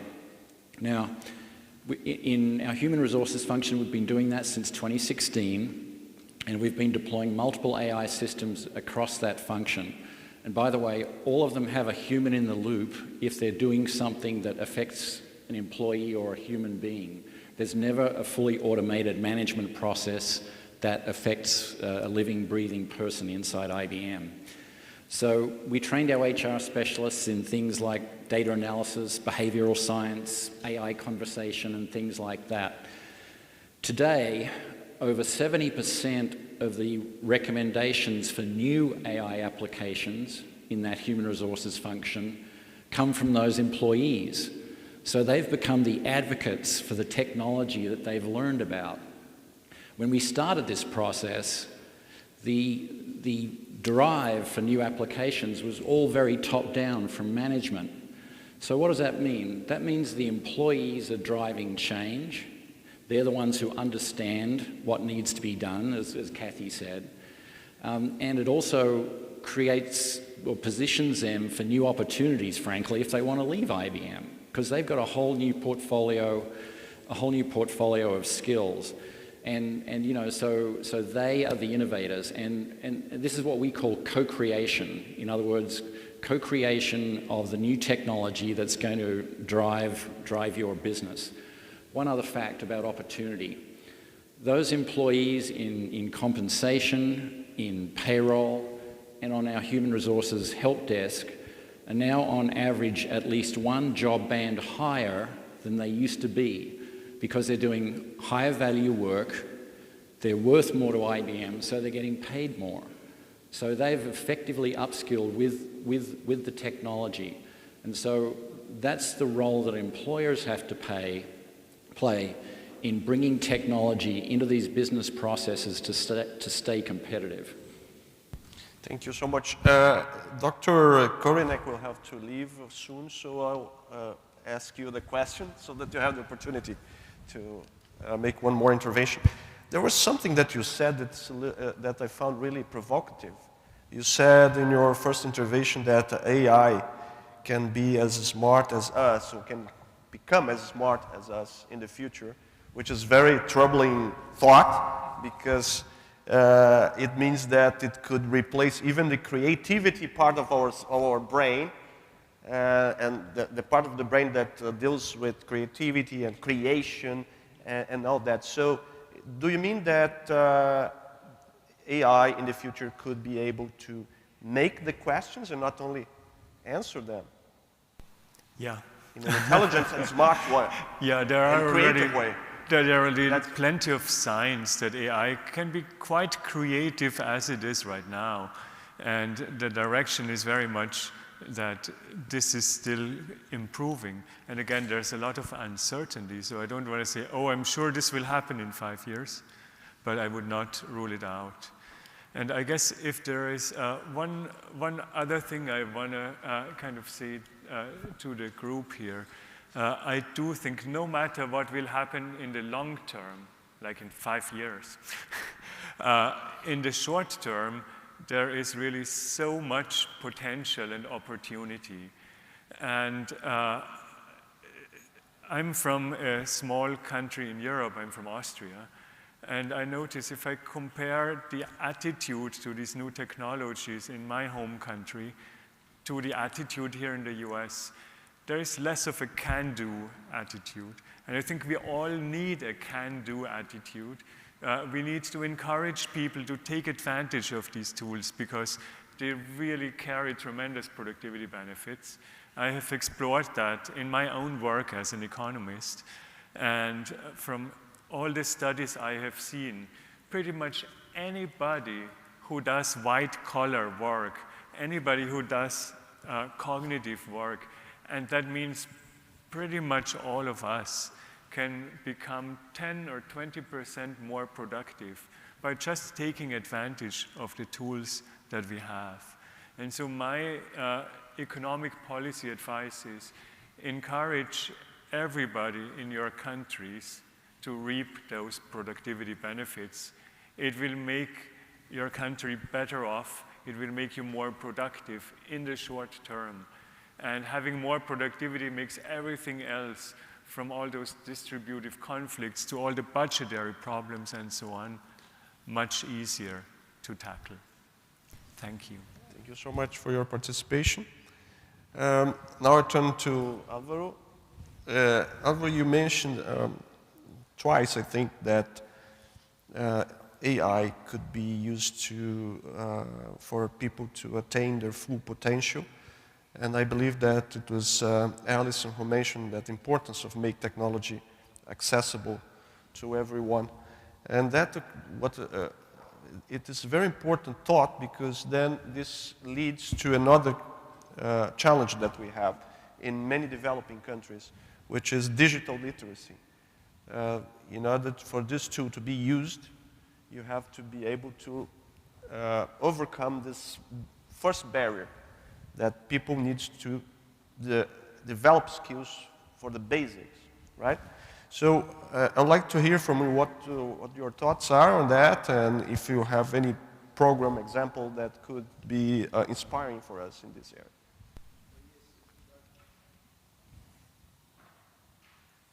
Okay, now, yes, thank you for the question, Ambassador. And I think you are totally right now. One of the challenge also to be able to be in position to use this technology is access. You mentioned that, for example, the access to the internet, sometimes probably in US you give it as granted, but that's not the situation in many parts of Latin America.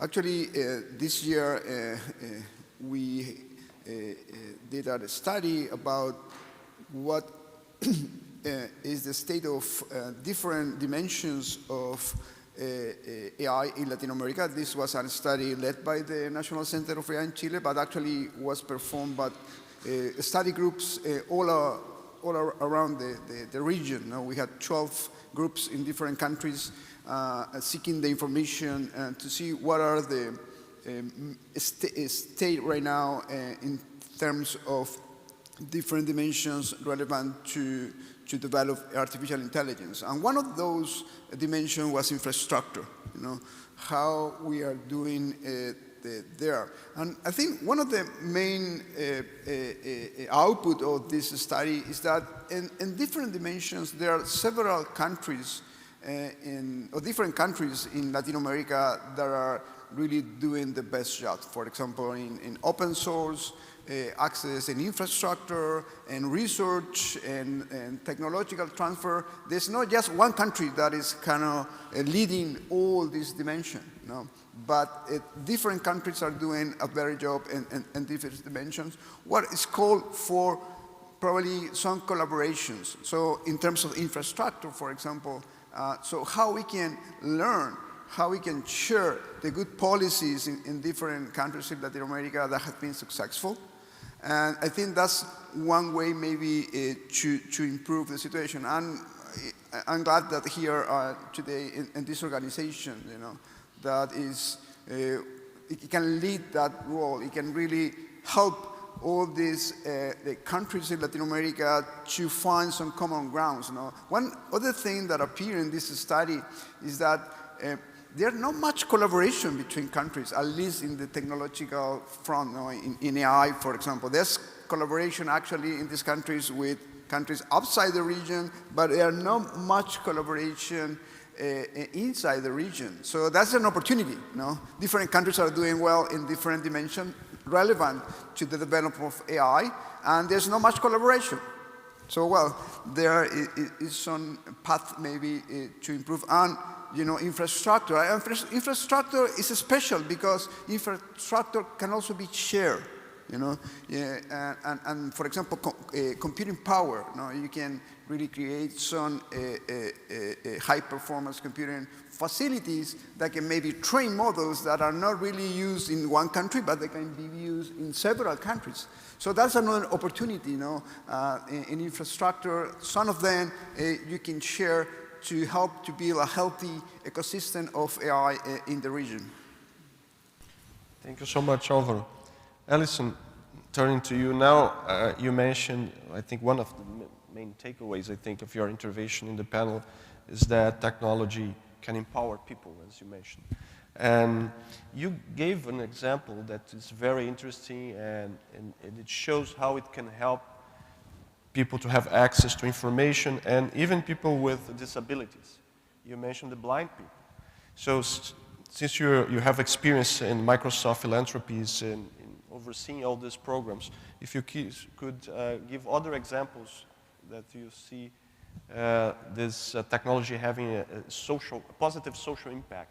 Because after your intervention, I will turn to the negative aspect. So I'd like to have a very good example of a good impact and AI being used for the good. So if you could give it. So one thing I thought would be helpful, I'll answer that question. I just want you to know, when we talk about equity, we talk about digital equity, we talk about three things. People have to have affordable access to high quality internet. I think that's a really important, affordable access to high quality internet, affordable device that functions. And third, they need to be able to have basic digital literacy skills. So when we talk about working in Latin America or other countries, we always come at the work saying, how are people doing on all three dimensions? Where can we invest in nonprofits and organizations to achieve that? Another project that we have done that might be helpful, I'm just thinking of best practices here, like in the United States, we've actually identified 6 policies that we think achieve digital equity. So for example, does the state provide free training on basic digital literacy skills? Does that state do it?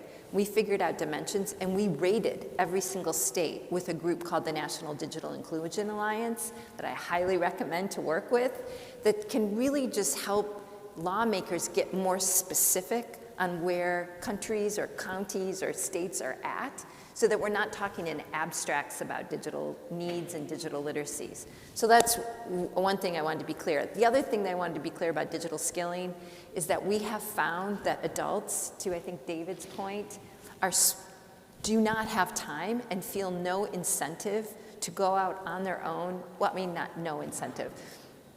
Many of them feel that they're struggling with being overwhelmed by their lives, and giving them financial, sometimes, incentives. Like we've done competitions in counties called skillathons, and anybody can participate, and we put out cash prizes through nonprofits, and the people who complete the most online digital skills courses in cybersecurity, in becoming a better product manager. I mean, they get to choose, but those who learn the most then get to possibly earn the most. And the numbers of adults that have participated exponentially went up, and they were so thankful to also just stand on a stage with their mayor saying that they had done something positive for their future. I'm not too sure if the money mattered as much as the moment in the newspaper or on the internet that they had done something for their lives with their children and sometimes their parents. I mean, great, so it was like the whole family, which was great.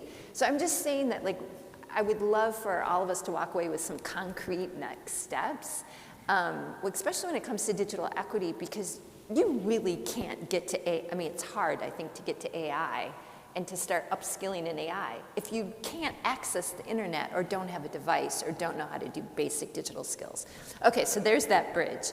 The inclusivity part, I mean, I'll just give one example. We have people in wheelchairs who cannot use their arms and legs at all and use their eyeballs. And there's I don't know if you've seen this technology where there's a screen in front of them and the screen can detect where their eyes are looking and it can start to communicate with whatever it is they're trying to convey, if it's communication or if it's actually work. And with AI now, that exponentially is getting more effective, more efficient, more accurate, because the computer on the other end has that supercomputing power, can detect it even more accurately. I loved the example about the FDA approving this way of getting, what was it, the EKG, was it? I mean, it's getting smart fast, and when you can't move and your eyeballs are the only thing that are signaling something to a computer, if it's getting smarter and better, that means you get to communicate possibly way more effectively and allows a person who never maybe saw themselves in a workforce as fully participating in that workforce. So that's just an example. It's great, thank you. Now I'll turn to Chris before opening for questions. Prepared and laid the groundwork for. It's about the hallucination that you mentioned. It's, you mentioned that AI can make things up, and this can have a negative impact, not only in health, but in other areas like law enforcement or even electoral campaigns with fake news that are being produced by AI using the technology. And it's difficult to detect because it's so similar to reality, right? So what do you think could be done to prevent this from happening? Yeah, good question.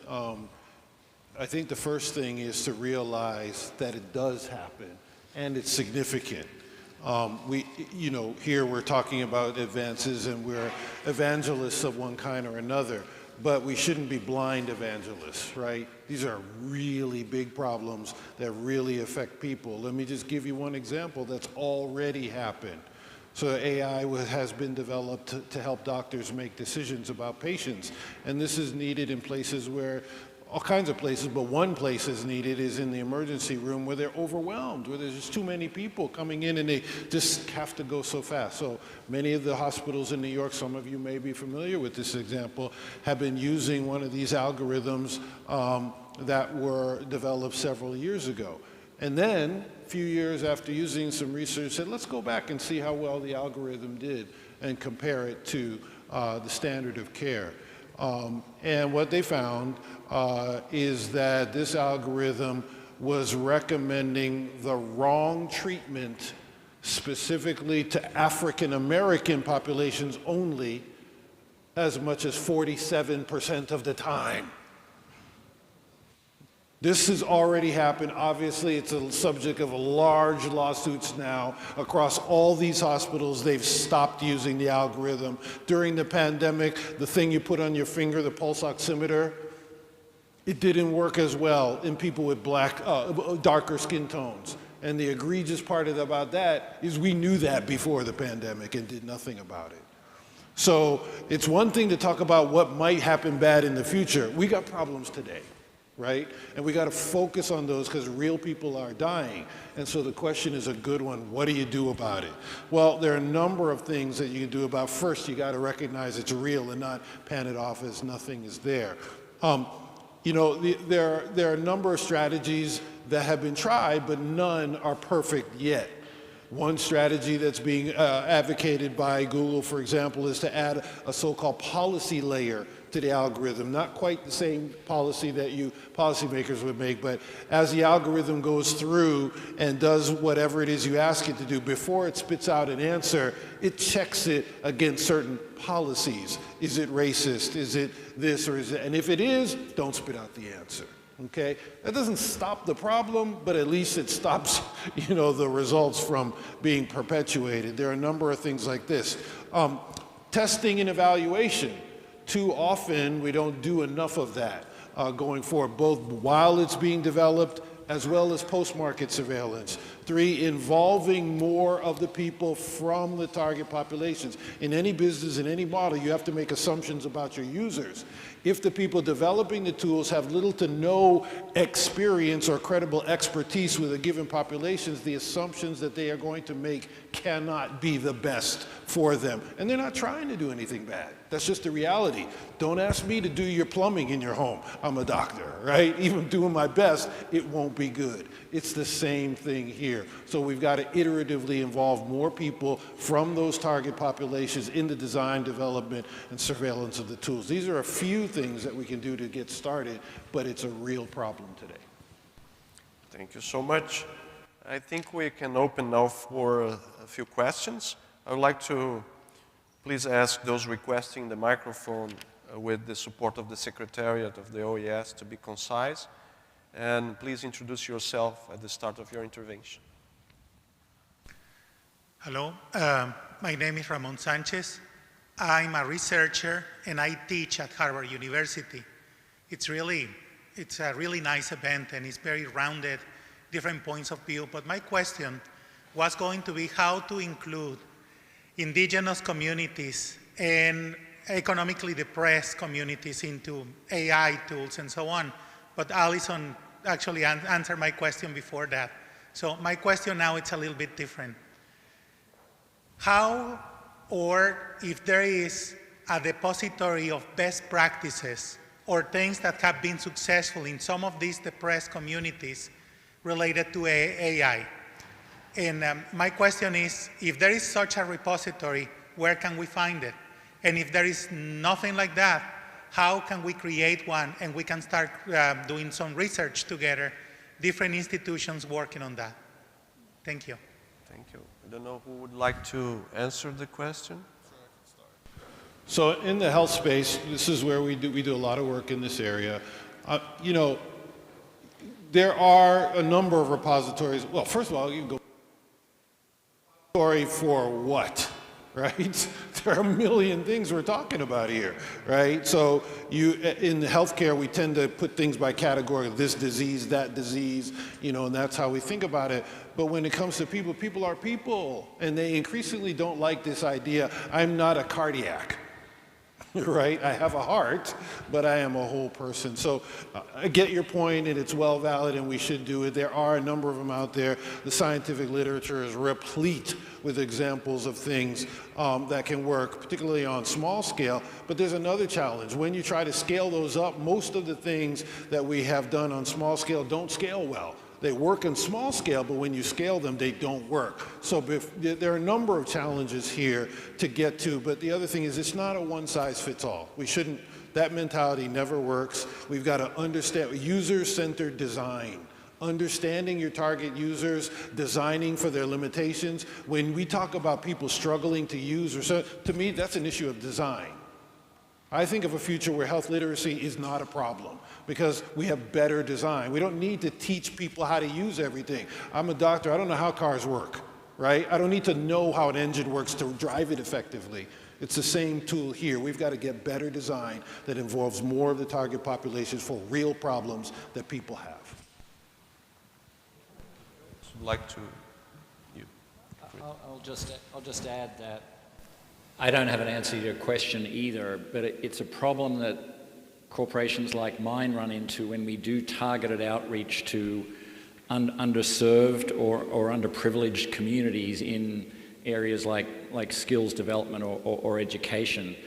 We can, and I'm sure other corporations experience the same thing, we can implement good programs which may have good results, but the question about scale is the key lever that we lack. And one of the things we'd like to see governments do is pay more attention to these private sector targeted efforts and think about how to scale them, how to bring resources, because only governments can do that at a kind of community level. Corporations don't have the resources to do it. I was just going to quickly add that if you're talking from the bottom up and working, I don't know if my mic is working. Oh, there we go. What the labor movement has at the global level, and I'm happy to talk with you, is we have a registry of best contract language.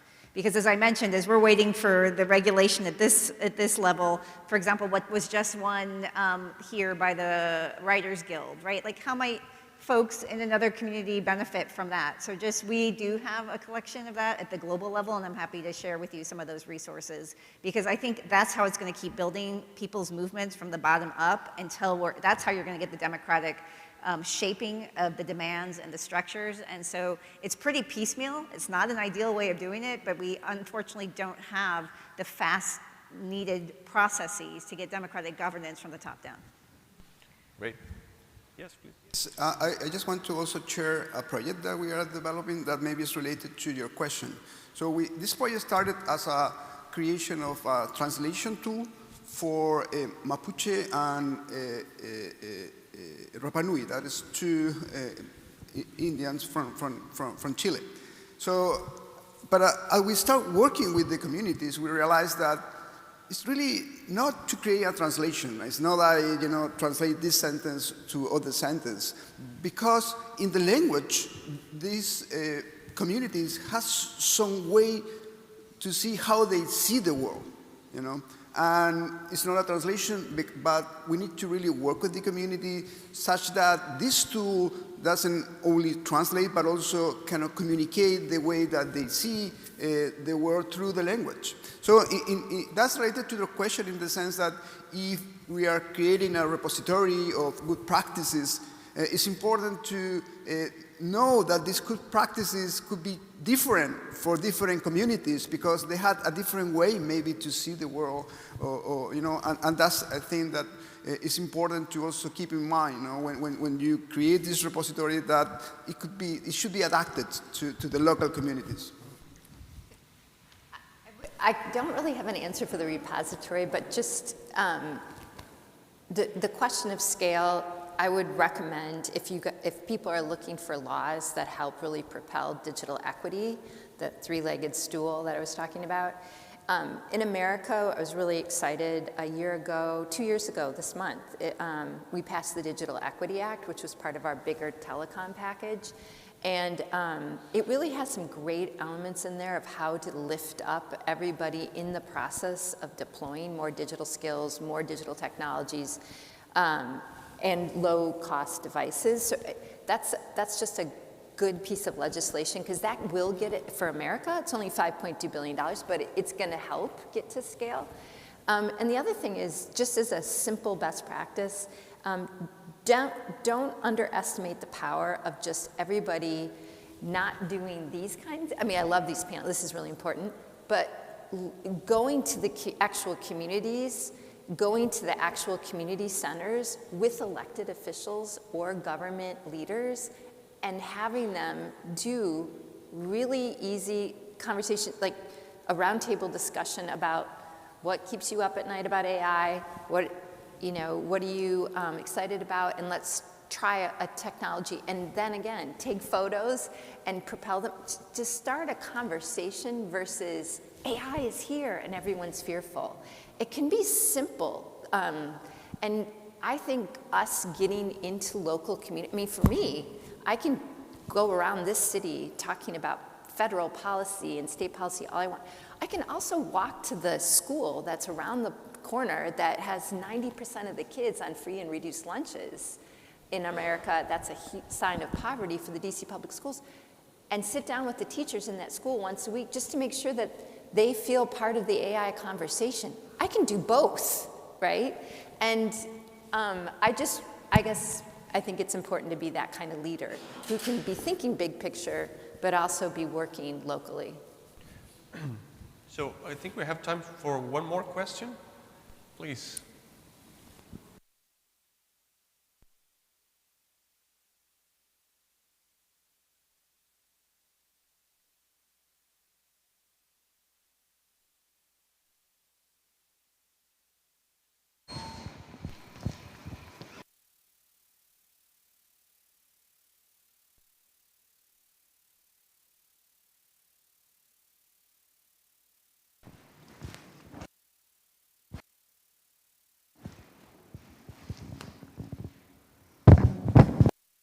Thank you.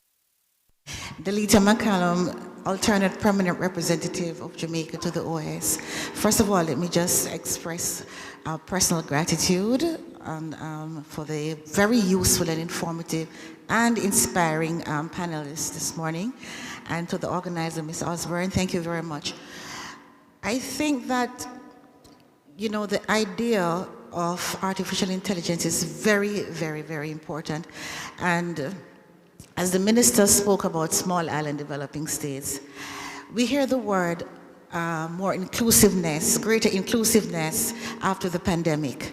And I think that is the key, because while we understand that the younger generation might be more in tune to technology, we don't want to exclude anyone. If we look at our inventors, there's no age limit.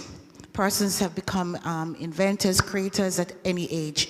And I think that while it's difficult for some populations, as Alison, I see your last name, thank you, said, greater communication, consent communication, I think that is a very, very good idea, rather than having a mental block to say, oh, we can't do it, or they won't learn. And I'm going to use high schools in Jamaica, for example, into robotics. This is something that they have, they themselves have, taken an interest in, and they have had competitions at the regional level as well throughout the Caribbean and beyond, in Latin America and so on. And I think that even in the marketplace where you have rural women or farmers, some of the things that they invent, they're so creative. I think it's just to assure them that it is to empower them. And I think if we have that takeaway, rather than that can alleviate some of the fears, and just to let them know it's something to make their lives better, to increase productivity, and to improve their lives. Thank you.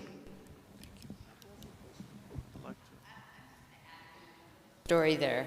Anton's gone, so he's heard my story once. But just on the fear, I just have just a really quick story. So I had one of these roundtable discussions that I described, and it was education leaders, and an elementary school principal came to me and said, I'm never using AI. I think it's terrible for teachers. I think it's terrible for students, but I'll participate today. I'm here. I'm like, great, just be here. So we all talked about things that kept them up at night, then we talked about things that excited them. And then I said to her in front of everybody, it was just a simple example, I said, tell me something that you have to do every week that you don't like doing. And she said, oh, I have to do a parent newsletter every Friday, and I mean, it just takes time away from the kids and everything else I have to do, but I always have to sit down and write it. And I was like, okay. I said, but you like writing? Yes.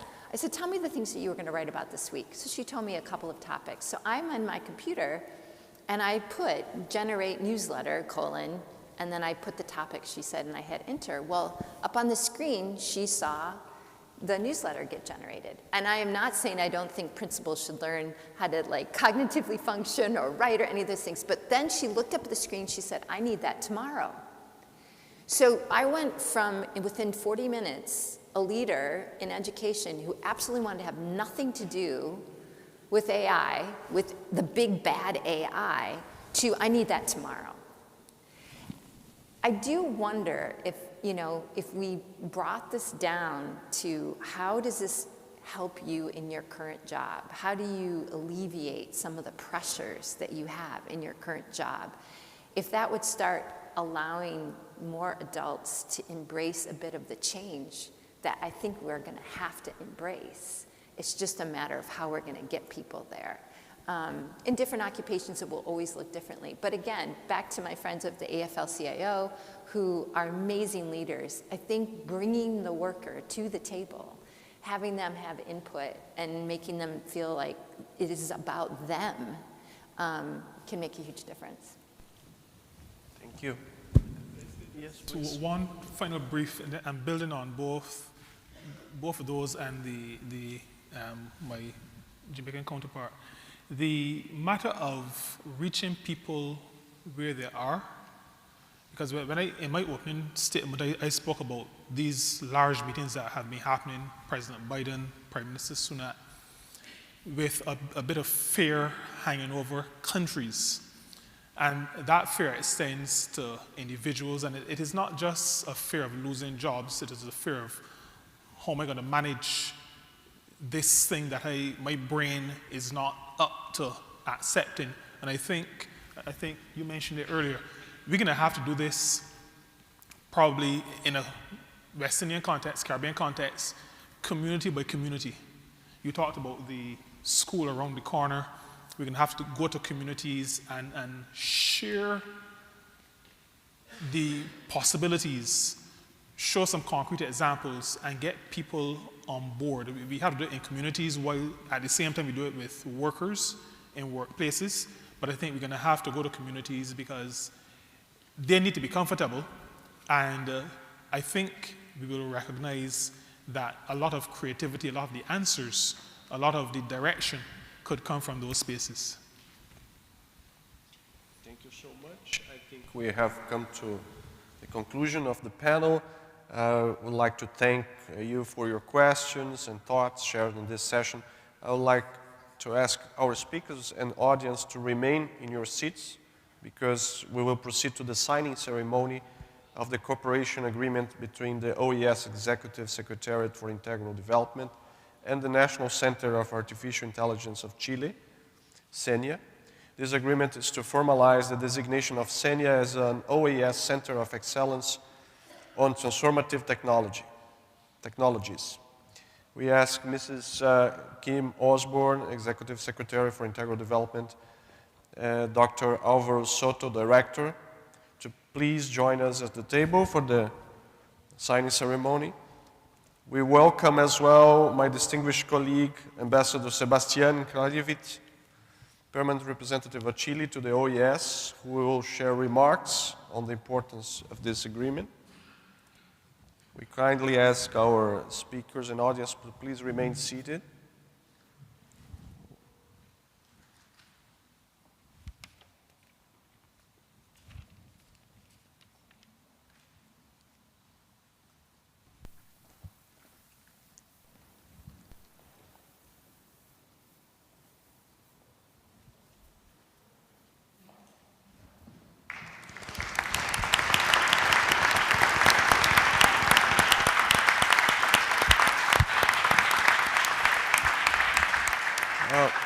Ambassador Kraljevic of Chile, you have the floor, and congratulations for this agreement. Thank you.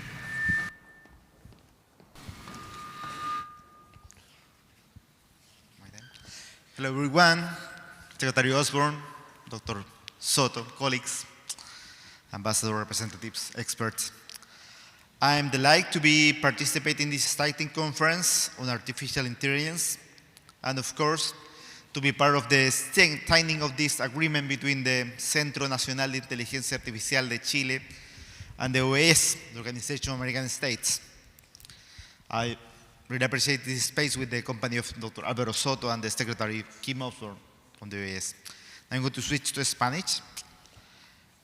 Como hemos podido ver en las presentaciones de hoy, de este seminario, la inteligencia artificial posee un inmenso potencial transformador del modo en que vivimos. Las posibilidades parecen infinitas y abarcan temas que van desde el mundo del trabajo, la atención médica, los procesos productivos, la seguridad, incluso la manera en que los países interactúan. Y se trata de que los beneficios se ven tan prometedores y a la vez aparecen dilemas éticos, regulatorios, ineludibles y que requieren pensar cómo regulamos, cómo los países atendemos los desafíos que aparecen aquí, cómo nos ponemos de acuerdo. Y regular globalmente un asunto se dice fácil, pero si hoy es cada vez más difícil que al interior de las sociedades nacionales nos pongamos de acuerdo, creo que nos cuesta dimensionar lo complejo que es ponernos de acuerdo a nivel global, más en materias que están en permanente desarrollo, como hemos conversado hoy.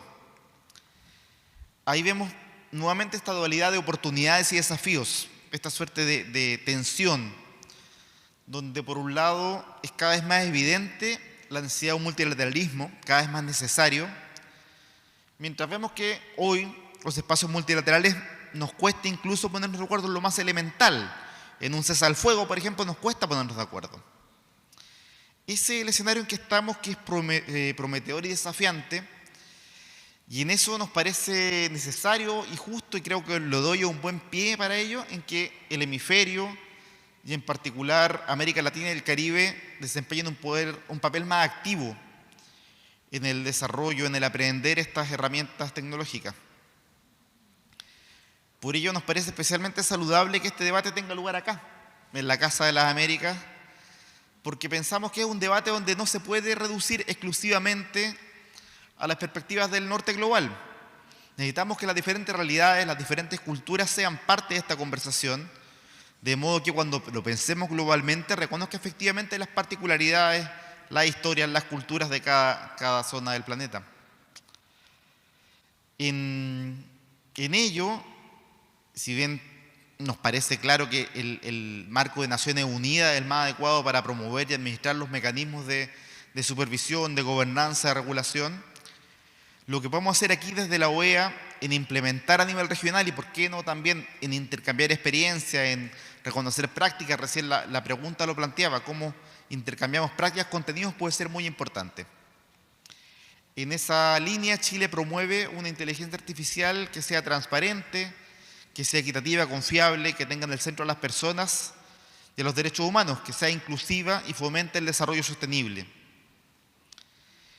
Esto porque entendemos que una transición digital justa solo es posible con esos fundamentos, con esos principios, y requiere, como hemos conversado aquí, respeto por las libertades, la sostenibilidad ambiental, promover acceso, alfabetización, reducir brechas y que las tecnologías se apropien en toda la diversidad de las sociedades de nuestra región. En ese sentido, la firma de este convenio entre la Secretaría Ejecutiva de Desarrollo Integral de la OEA y el Centro Nacional de la Inteligencia Artificial en Chile nos alegra, nos enorgullece también, y pensamos que es un paso importante para establecer un camino que contribuya a que estos desarrollos, estas tecnologías aporten a un futuro más equitativo, más sostenible para todas las personas. Muchas gracias.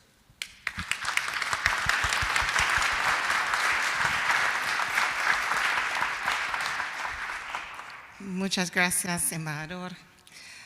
I am so deeply humbled and so very grateful for this partnership with the government of Chile to designate Chile's National Center for Artificial Intelligence as an OAS Center of Excellence on Transformative Technologies. This is an important milestone for our region as we will begin in 2024 the process of mapping the deployment of AI across our hemisphere to help our governments understand key trends and, importantly, how this technology can best support our socio-economic development. Ambassador, Director Soto, thank you for Chile's continued partnership with the Secretariat for Integral Development. I look forward to joining you in Chile for the formal designation. Please extend our deepest gratitude to the government and people of Chile for this very generous collaboration. In 2019, we set out, following the ministerial meeting of ministers of science and technology, we agreed to develop 10 centers of excellence on transformative technologies across the Americas. Today's agreement with Chile adds 2 centers already established, designated in Hidalgo, Mexico, on blockchain, on transformative technologies, on the circular economy in Cordoba, Argentina, which we've signed and will formally open, robotics in Colombia, we'll soon have nanotechnology in Peru, and so we continue to march forward. Someone spoke about the need to develop the good practices, to share experiences, to collaborate. This is what this is about. We want our policymakers to approach policymaking from an evidence-based perspective. Our goal with those transformative technologies is to provide the data, provide the information that they need to inform their decision makings. And so we encourage other countries, if you've not already signed up, to please join this effort towards ensuring that our people can benefit from those transformative technologies. This is not about fear. This is about opportunity.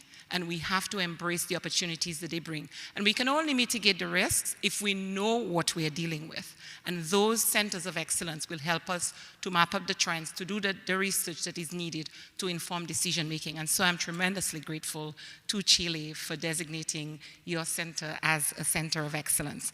And I would be remiss if I did not take the time to thank our distinguished panelists. Can we please have a round of applause for our panelists?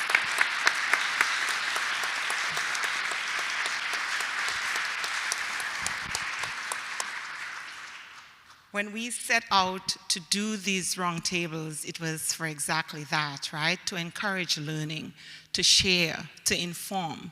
Our goal is that to help our policymakers reach consensus on these transformative technology, on the policies, the enabling environment, the regulatory, the institutional frameworks that are needed to successfully deploy those technologies within our societies. So you're adding tremendous value by being here today, and we really want to thank you. I have some takeaways, but this is being webcast. You will have access to the link. We've had our member states joining us online. To all our member states who've been joining us online, thank you so much for being a part of this. To the ambassadors and representatives of all countries who are here, thank you so much for joining us. The journey continues. We want you to join us, continue to work with us. The OAS, we simply want to see our countries succeed. That's it. We consider ourselves this honest broker. Our role is to facilitate, our role is to engage, our role is to build consensus on solutions to the challenges that we face as a people and as a region. So as private sector, as public sector, as academia, we invite you to join us in that quest, and we'll continue to engage with you. Thank you so much for being here. And Ambassador, your expert conduct of the meeting, thank you so much for taking the time to do this. We really appreciate it. Thank you, everybody. Thanks to the OAS colleagues, the team from SETI who's here, and all our colleagues who made this possible. Cesar, Ariane in particular, Maria Claudia Camacho, who worked on this in pulling this together. I'm so deeply grateful to have a team that I can work with and depend on to pull off those kinds of activities. Thank you so much, and have a good afternoon.